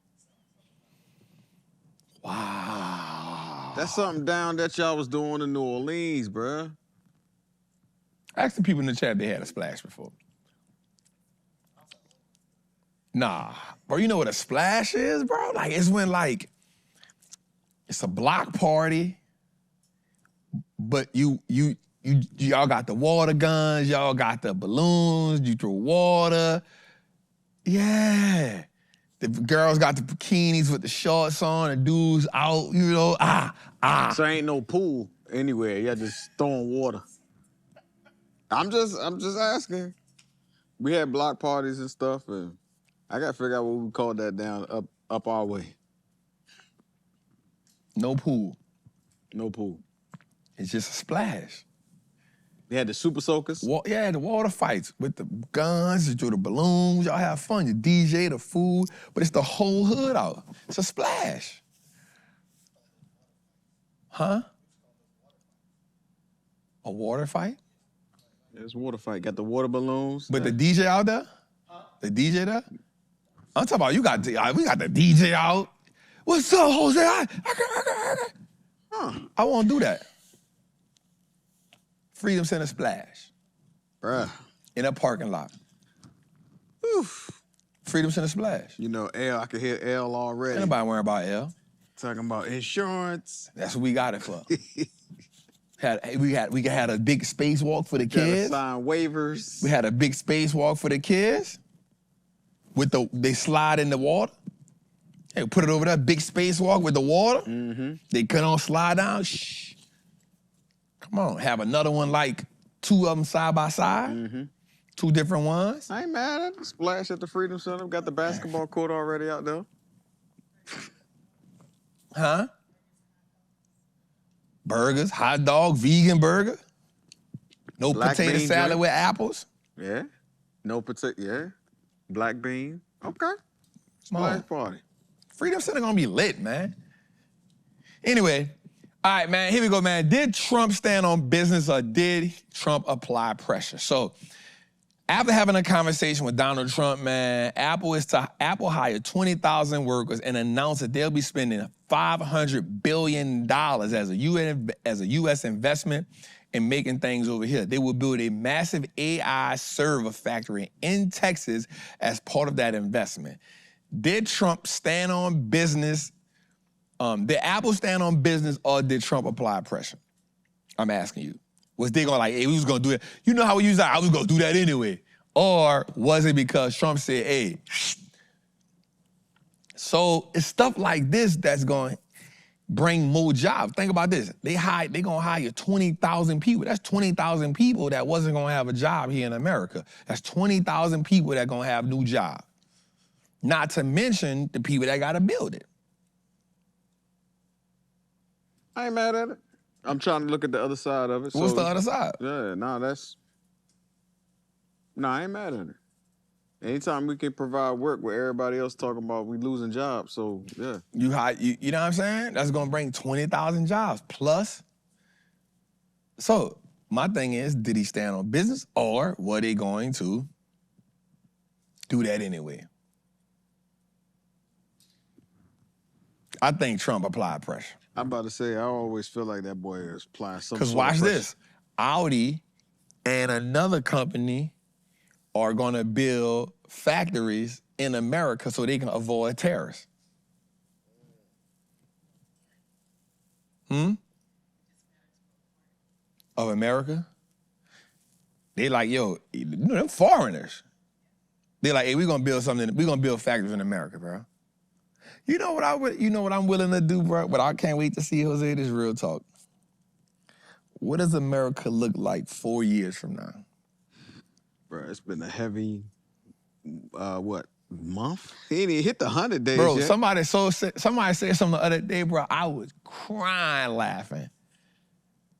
Hey, they said, bro ain't even been in the office a hot 2 months and it feel like he been in there 4 years already. Bro, right.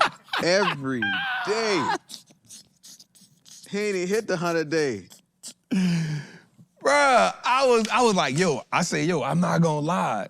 You ain't lying. It feel like he been in the office a year or two already. Right. Every day is something.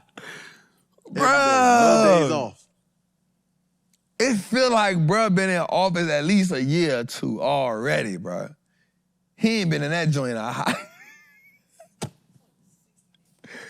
He been in that thing a hot They can't knock 40 him for not- days. They can't knock him for not working. Yeah. He said, I ain't got no plan. Bro came in with a plan. He said, we didn't have plans, we have concepts. Boy left the inauguration early and said, let's get to the desk. Boy said, we didn't have plans, we have concepts. We have concepts. Bro left the inauguration, went straight to pen whipping. I mean, Yo, he said he was gonna do it, so. it do feel like he been in office like 2 years. Yeah, 4 years, we're gonna be exhausted. Like, for real. It's like, we're gonna be exhausted. It's gonna be interesting. I'll be 46 years old when that man get out of office, cuz. Dang. Damn. It's content, though. It's content, comedian, everybody getting something from it. Media. I got a question for you. Do you think America, let's make a thing right now. I mean, we got, that's 1, 2, 3, that's 5, 10, 15, 20, that's 208 episodes. Do you think America will be a better place when Trump gets out of office? Oh, I'll put you on the spot. Jose. Why you gonna put me on the spot? Because you do it to me all the time with that dumbass shit. Ooh. Do you think America would be a better place when Trump get out of office? I'm gonna go on the limb. Just like the market is always optimistic, Jose is always optimistic. Okay. So yes, I wanna. Yep. I like that. That sounds like that's a good answer. Just from an optimistic perspective. Yeah. I like that. We can complain or we can do something about it. So Somebody said something the other day that really, and I ain't mean to say it like this, I was like, man, shut up. I said, we here now. You can't take it back. She was on a live, and it was like, I'm saying she like I could tell you. It was on a live, I couldn't tell the emotion. It was like, this is what y'all voted for. And I said, everybody ain't vote for this. Everybody ain't vote for this. right, So shut up. right. We here. It's done. Whether you voted or you did not vote for it. Whether you voted for him or you not, we here. And you ain't moving out the country. And you ain't going nowhere. So stop holding on to this is what y'all voted. Because guess what? You affected by it too. That same person said, Trap, do you say, bro, it be so, people delusional. They said, Trap, is Trump your president? I said, I live in America. Well, what else would I said, Joe Biden was my president. Trump was the president before that. Barack was the president. I said, he's not your president? They were like, he ain't my president. I said, well, where do you live at? Right. Do you not live in America? Right. Or are you, well, I ain't claim, I said, here's the thing. Because you don't claim it don't mean it ain't real. I said, you got political dysmorphia. You got political dysmorphia. That's what you got, right? That's what you got. You in denial. You in denial, fam. Like he's the president. If you don't like it, cool, I get it. But you about to move? You about to go to Yugoslavia somewhere? Transnational. You feel me? When people, it is what it is, bro. Like, it's like somebody that's like, you give, like, your mama give birth to you, or your daddy give birth to you, and you say, they ain't my daddy. No. Biologically. When they run your blood. I understand who took care of you. That's all you. Right? I understand who took care of you, but when they run your blood, that's your paw. You know what I'm saying? I'm American, fam. I'm an African American, fam. He's the president. I can't I can't change that. Do I like the stuff that he be doing? Bro, I do not. But I serve God, bro. God is who I serve. And I'm here to get that money. God and money, fam. I'm here to put my people in position. I see whatever he bro saying. I see how it's gonna affect me, how it's not gonna affect me, how I gotta pivot. I'm aware of what's going on, and I think that's one thing everybody need aware of right now. I think whether you like him or you don't like him, it is important that you are vividly aware of everything that's going on. That I will say. Let's go a little further, man. This guy. Now, this guy here is different. Elon Musk companies ranked by where Elon Musk companies have gained a combined $633 billion in value since election, assuming anticipation funding for his social media company as planned. If X succeeds in his quest to raise money from investors at a $44 billion valuation, it would also boost his wealth by about $20 billion, another lift for the world's richest person. And here's his company, the Boring Company, which is $7 billion. Neuralink, $8 billion. X, $44 billion. AXI, $75 billion. SpaceX, $350 billion. Tesla, $1.2 trillion. Nah, it ain't no trillion-dollar company no more. It's about $900 billion right now. It lost a lot. Bro know how to get money. Yeah, he different. Bro know how to get money. What they say about hook or about crook? Damn.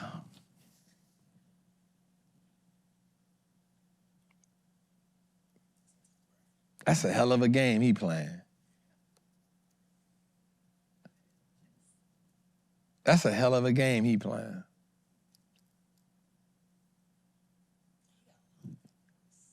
Huh? That ain't counting PayPal. You know he was a part of that. You know he sold PayPal. I don't got too much to say about dude, bro, because he a different type of character. Huh? Not really. Why? I wouldn't. I respect. Anybody can't do that. All of it ain't legit at all, but anybody can't do that.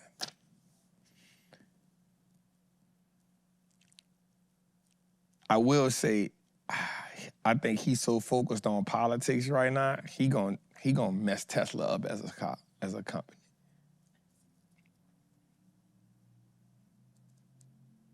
Just my thoughts about it. Let's go a little further, man. I don't know.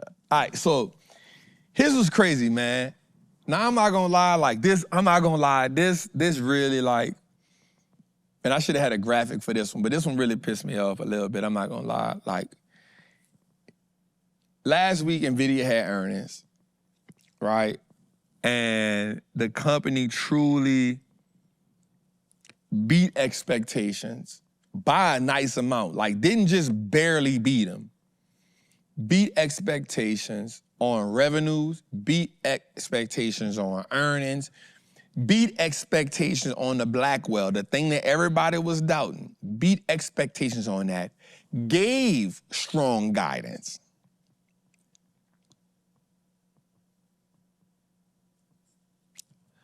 Stocks still fell. So the first day it fell, it went from 129, went to about 126. And then we had that then it just bottomed. The next day went all the way down to 117, 118, which was maybe like 3 weeks ago. That's when I had first got that NVIDIA 130 contract. I wound up selling that contract. I got out of the NVIDIA contract, the 130, I'm still in the 150, it's just getting beat to death. It got some life, but I got out the 130 contract. I think I exited up maybe, I don't know, 25%, something like that. The next day it just bottomed. It went from I got out of that maybe 26. The next day it went to 117. You know what I'm saying? Which was initially where I bought it at. You know what I'm saying? So I think the market is truly, what kind of pissed me off about that was Snowflake had a pretty good earnings, numbers nowhere near like NVIDIA's numbers, and that stock soared.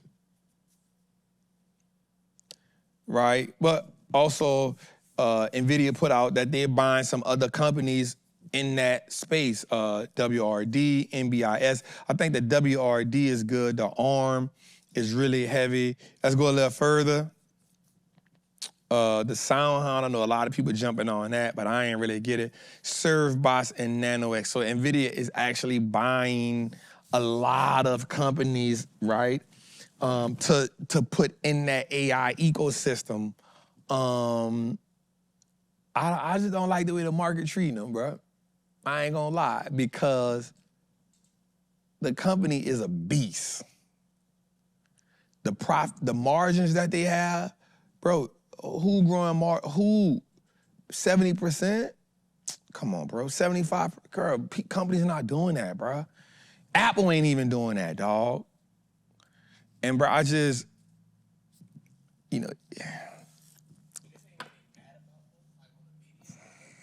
they saying like growth is slowing, but bro, growth is slowing and they still got more growth than the average, than the top. They still got double digit 70, like bro, what we talking about here?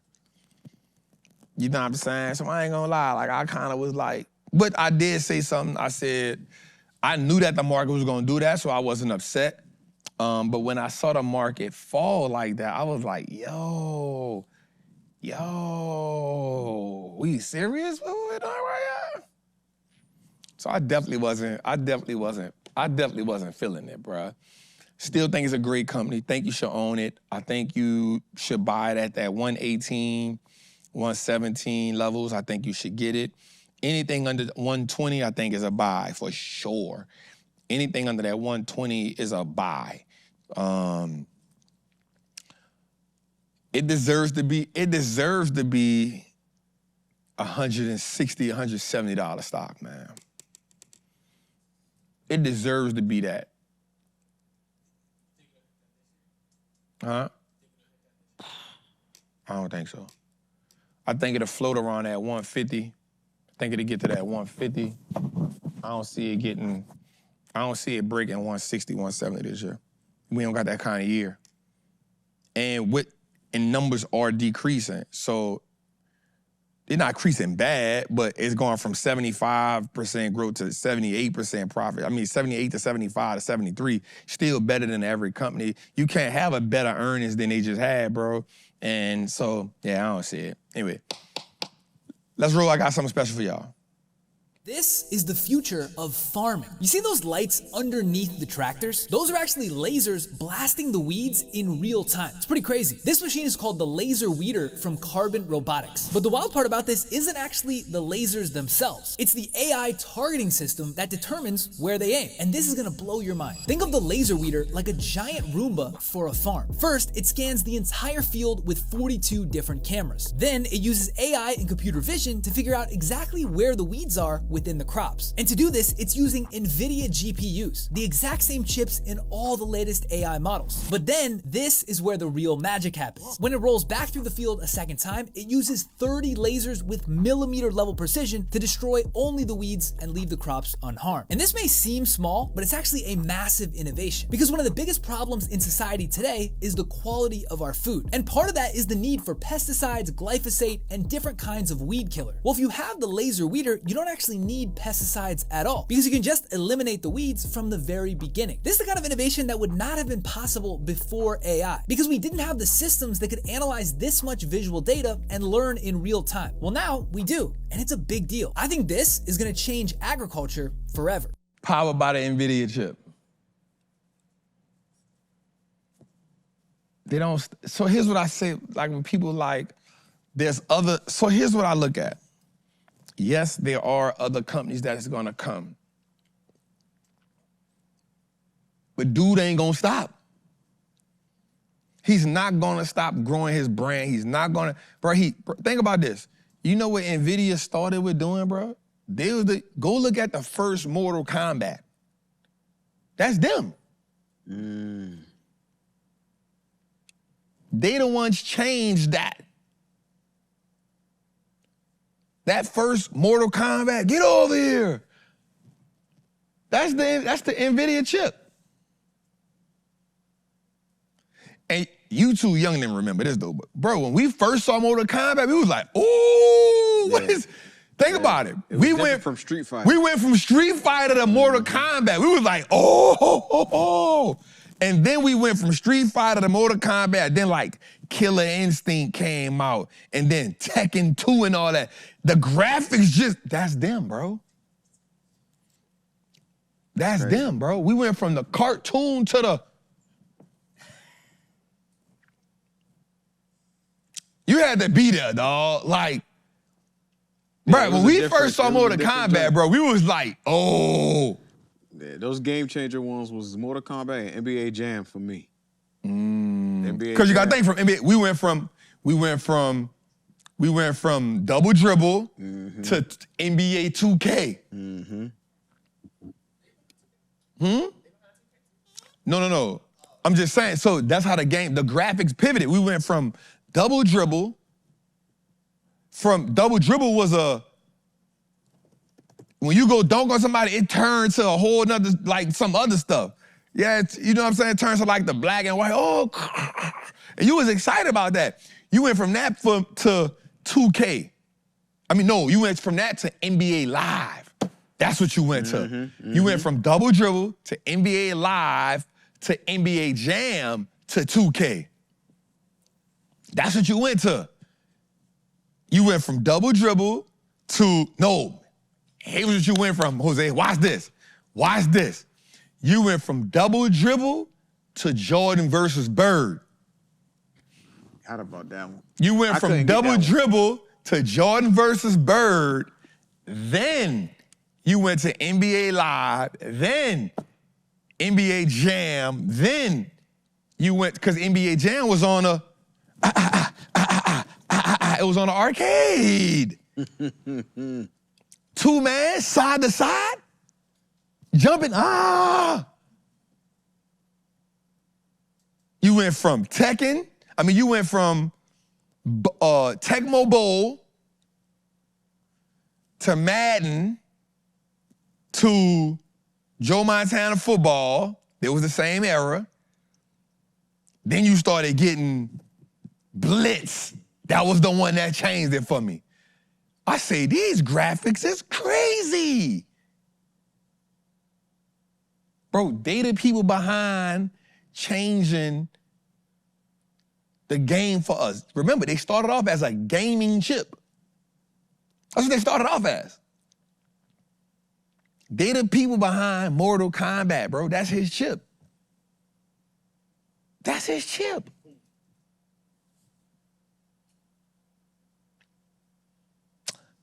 Man, you tripping, cuz. But when I first saw Mortal Kombat, I went crazy. Yeah.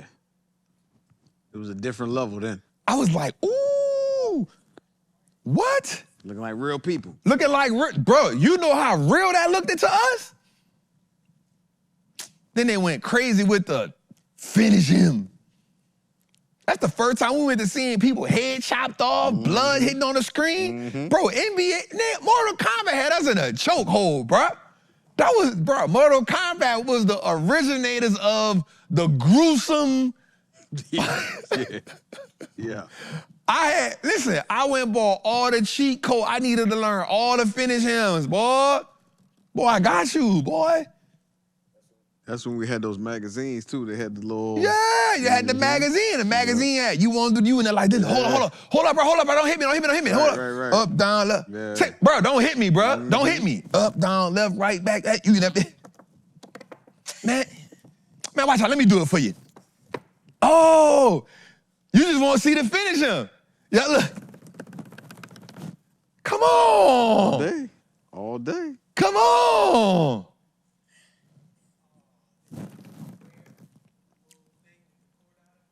No, we talking about at the arcade. This wasn't even on the game yet. This was, you had to go, bro, listen, you had to go to the arcade to play Mortal Kombat.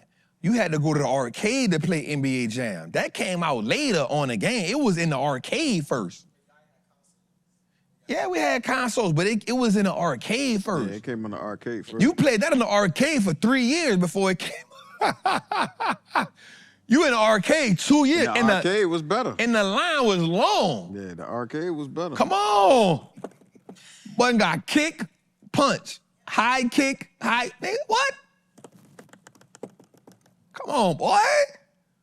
Come on, bro. You done lost 3 times, bro. What you talking about, man? I got 4 more quarters. Stop playing with me. You got, matter of fact, look what you're doing. This is how you play in the arcade. You put your quarters up on the thing. Hey, that's my 2 right there, cuz. You tripping. Don't touch that.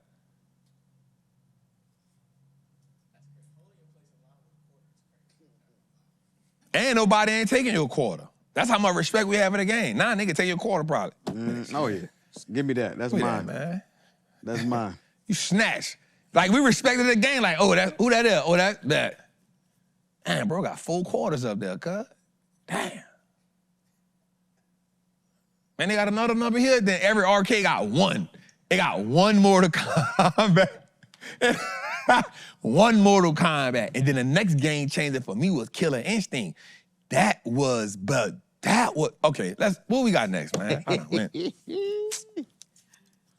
All right, so Bitcoin tumbled. I think we could have fixed that to 88. That was huge. It went down to 79, bro. Now, here's what I'm gonna say this. I'm not even about to bash the Bitcoin people because I own Bitcoin. The whole market is down. The whole goddamn market is down. Now, what I will say to my Patreon people is this. I'm glad we got out of that MicroStrategy play. Right? And here's the thing. We ate on it twice. We ate off it twice. We ate off the 2 plays twice.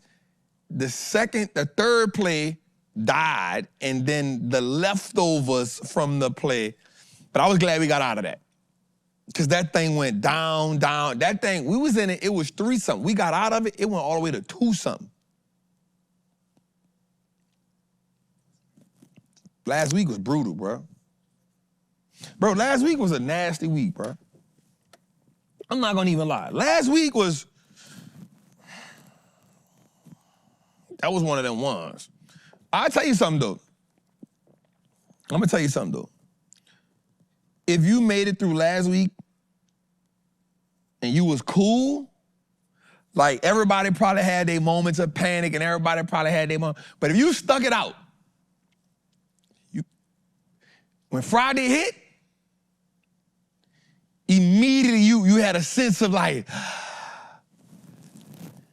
okay.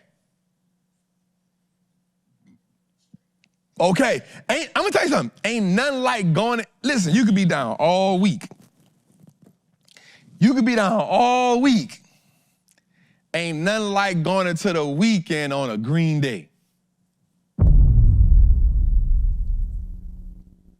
I don't care if you up 1,000, 500, ain't nothing like going into the weekend green. So Tuesday we had a slight green.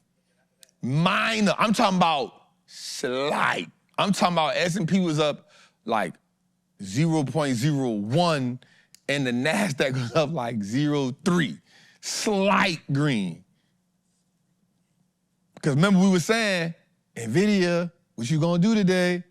What you gonna do today? Are you gonna say the market?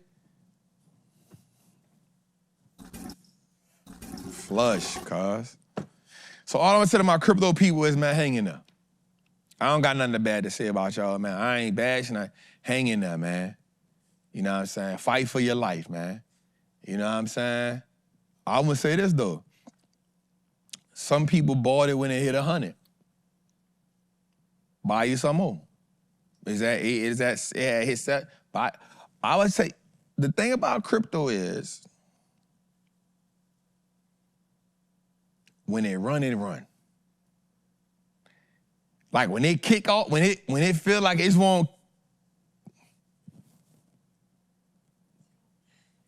Bro, I seen this thing, bro. That thing went from a 0.2% chance of hitting 100,000 in November.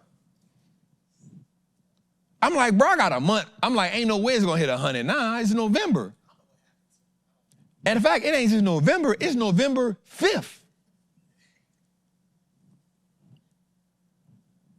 Bro, from November 5th to December, that thing went from like 60 to 100. I was like, yo,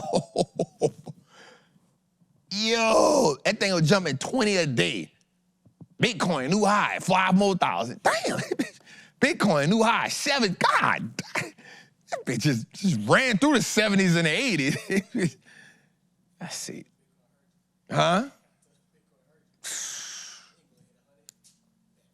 That thing went all year. That thing hit November 5th.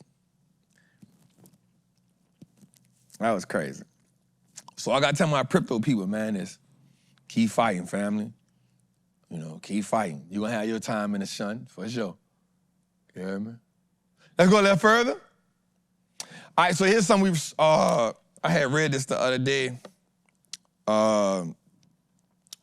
It says people are losing confidence in the market, man. So 46.8% of consumers expect stock prices to rise over the next 12 months in February, the lowest share since 2024 April, right? This was down from 54%. Remember, we did this stat maybe last year, right?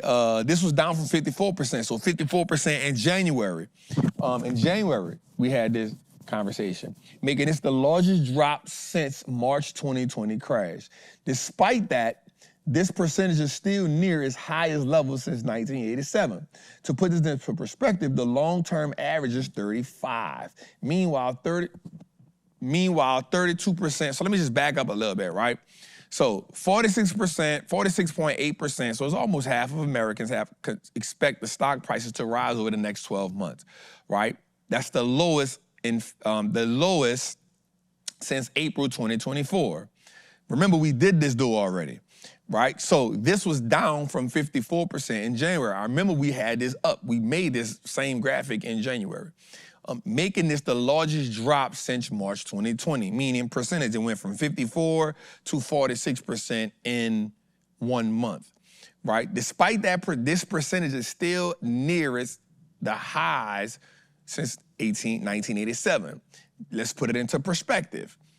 The long-term average, meaning on average from 87 to now, is about 35%, so we're still above that. Meanwhile, 32% of Americans anticipate stock prices to decrease over the year in February, and that's up from 24%. So people expecting the market to go up is down, and people expecting the market to go down is up. Now, here's my thesis behind that, Jose.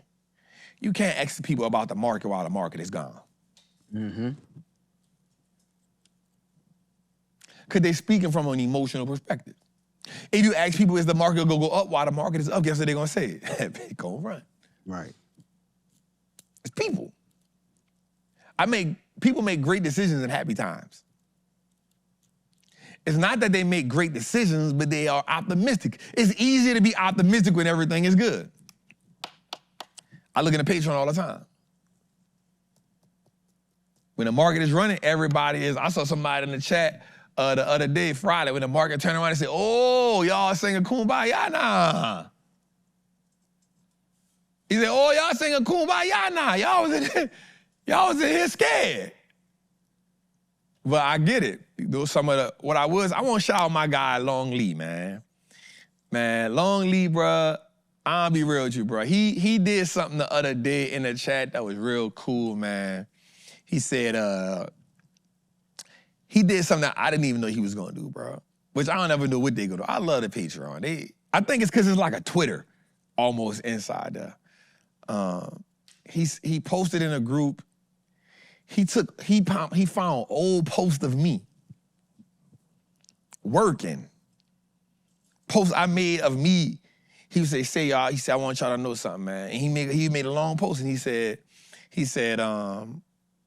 when the market be putting pressure on me, I always go look at Trap old posts.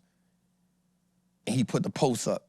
It was me, one of the posts was me working in the stadium, and he said, and he put the caption up. He was like, these the motivational posts that let me know that he was where we once were. And he had a whole thing about it. Then he came back later on and put another one up. And I was like, damn, bro, you really? Yeah, he in there. Yeah, you in there. Yes. But what happens is, and I've seen this for a lot of people in the Patreon too. Like some people joke it off, like, hey, like I'll mess with Janelle. She's one of the people in the Patreon real quick. I'll be like, hey, Janelle, it's a joke in the Patreon about her selling plates. I'm like, hey, like I think one of the days, but the account hit like minus 400,000. I got in that Patreon. I say, Janelle, you hiring on a food truck? Like, listen, I'll flip some burgers in the truck for you now. And so she was like, she said, I pulled the truck up to the spot and ain't nobody, they said they ain't got no money. I said, well, shit, we got to go wash some cars or something.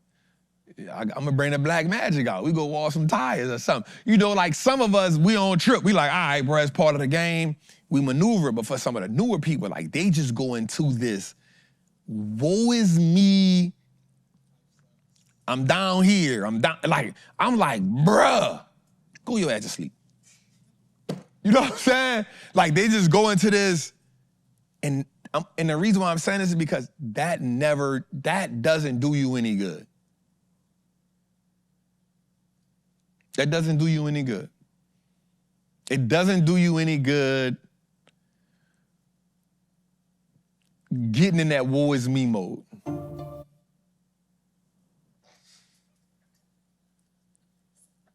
What are we doing? I drop a Freestyle. You know what I'm saying? Like, and that's for everybody. Like, that doesn't do you any good to get in that mode. Man, this ain't for me, man. Like, I'm not gonna lie. So watch this. Can I have a moment of truth right here, Jose? And it's gonna seem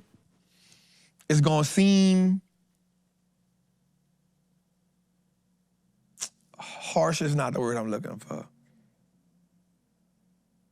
Inconsiderate.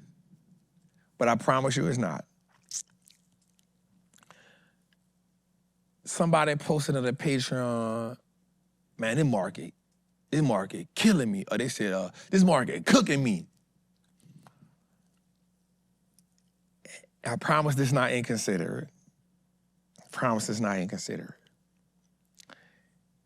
And they posted they was down $500.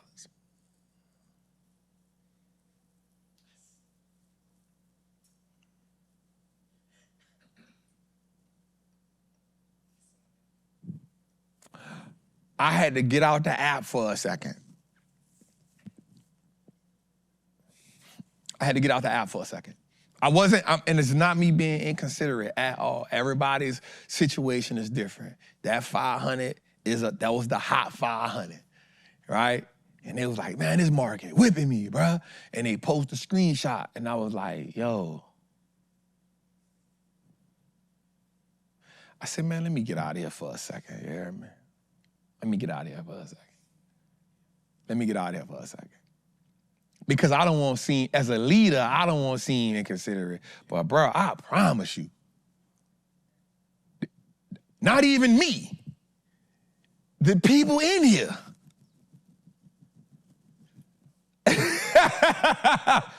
not even me, not even me. The people in here.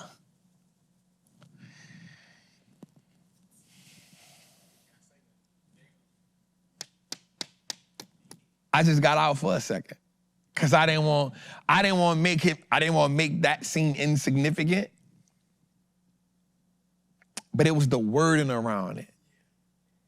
It was like, man, the market cooking me right now, man. And he posted $500. And I said, damn, let me get out for a second.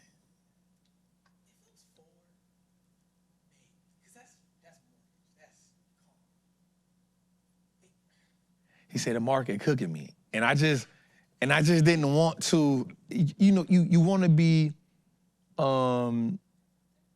empathetic for everybody, because everybody's situation is different, bro. But I felt like in my heart of hearts, I felt like that was inappropriate. I felt like that was inappropriate. Not that that person's money is not relevant. All of us are relevant. But to say the market is cooking me.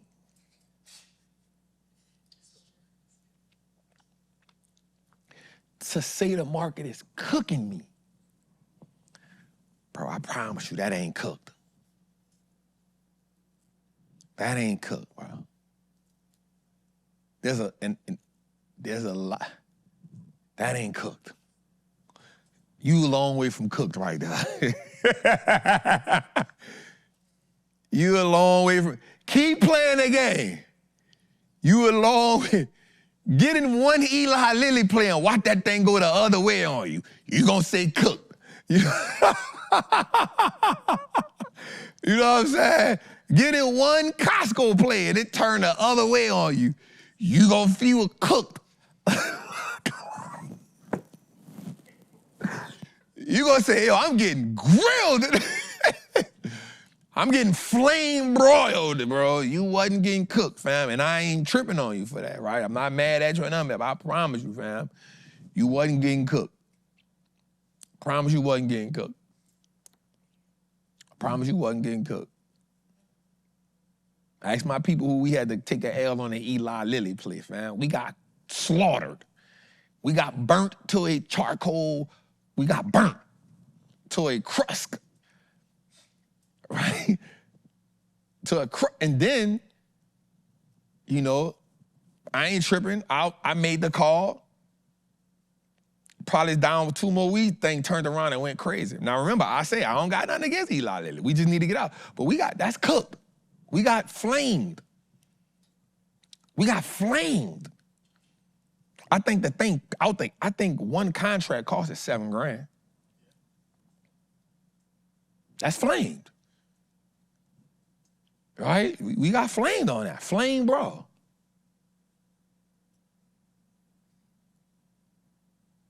Right? And we done had a few. Service now. Flame blowing us right now. Right? But we standing strong. So I just was like, I think it was just the wording that got me. That he said, I'm getting cooked right now. And I said, cooked? Sauteed maybe. Sauteed maybe, Jose. Maybe getting sauteed.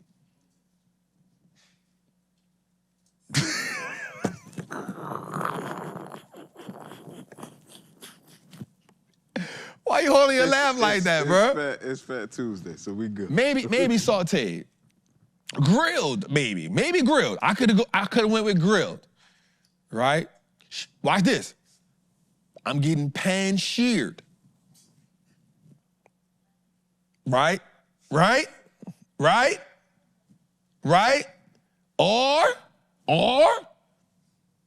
I'm getting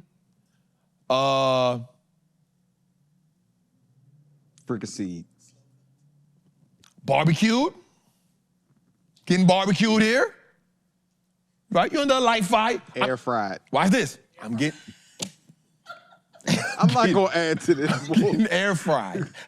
Simmered. I'm getting simmered. We about to be at 3 hours. Simmered. We ain't going. I'm getting simmered, right? Broiled. I'm getting broiled. I'm from New Orleans, so I would have said boiled. There it is. Right? I would say I'm getting boiled. I'm getting boiled right here. Right? Bro, I'm getting boiled right here. Cuz they nigga boiling me on a high fire. Right? Okay. Okay. Man, nigga boiling me like 2 eggs right now. Bet, I feel that. But cooked?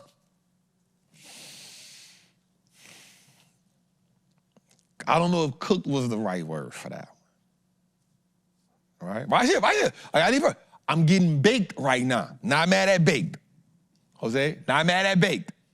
Not mad at baked, but I'm getting baked like a turkey right now. Bet, I ain't. Right? Deep fried? Bruh. Man. I'm getting... We're gonna let him live. We're gonna let him live. So, getting fricasseed? Okay, I got one for you. I'm getting kebab right now. Kebab.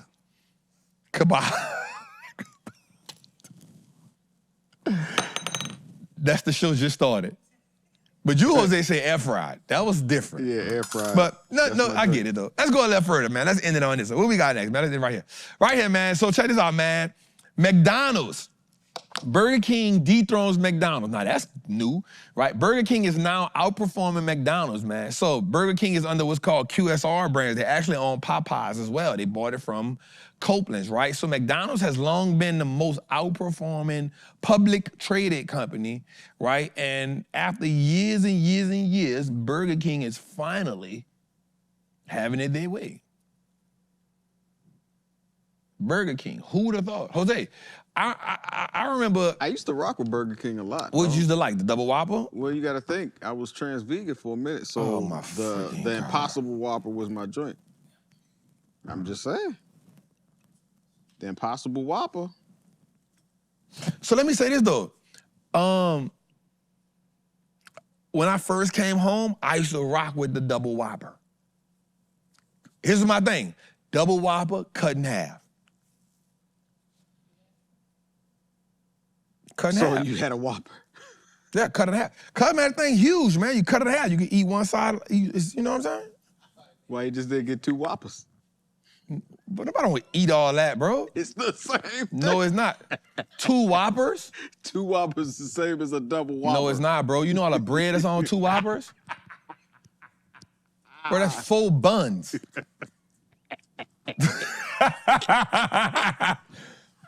Bro, that's 4 buns. It's the severity and seriousness. Yeah, bro.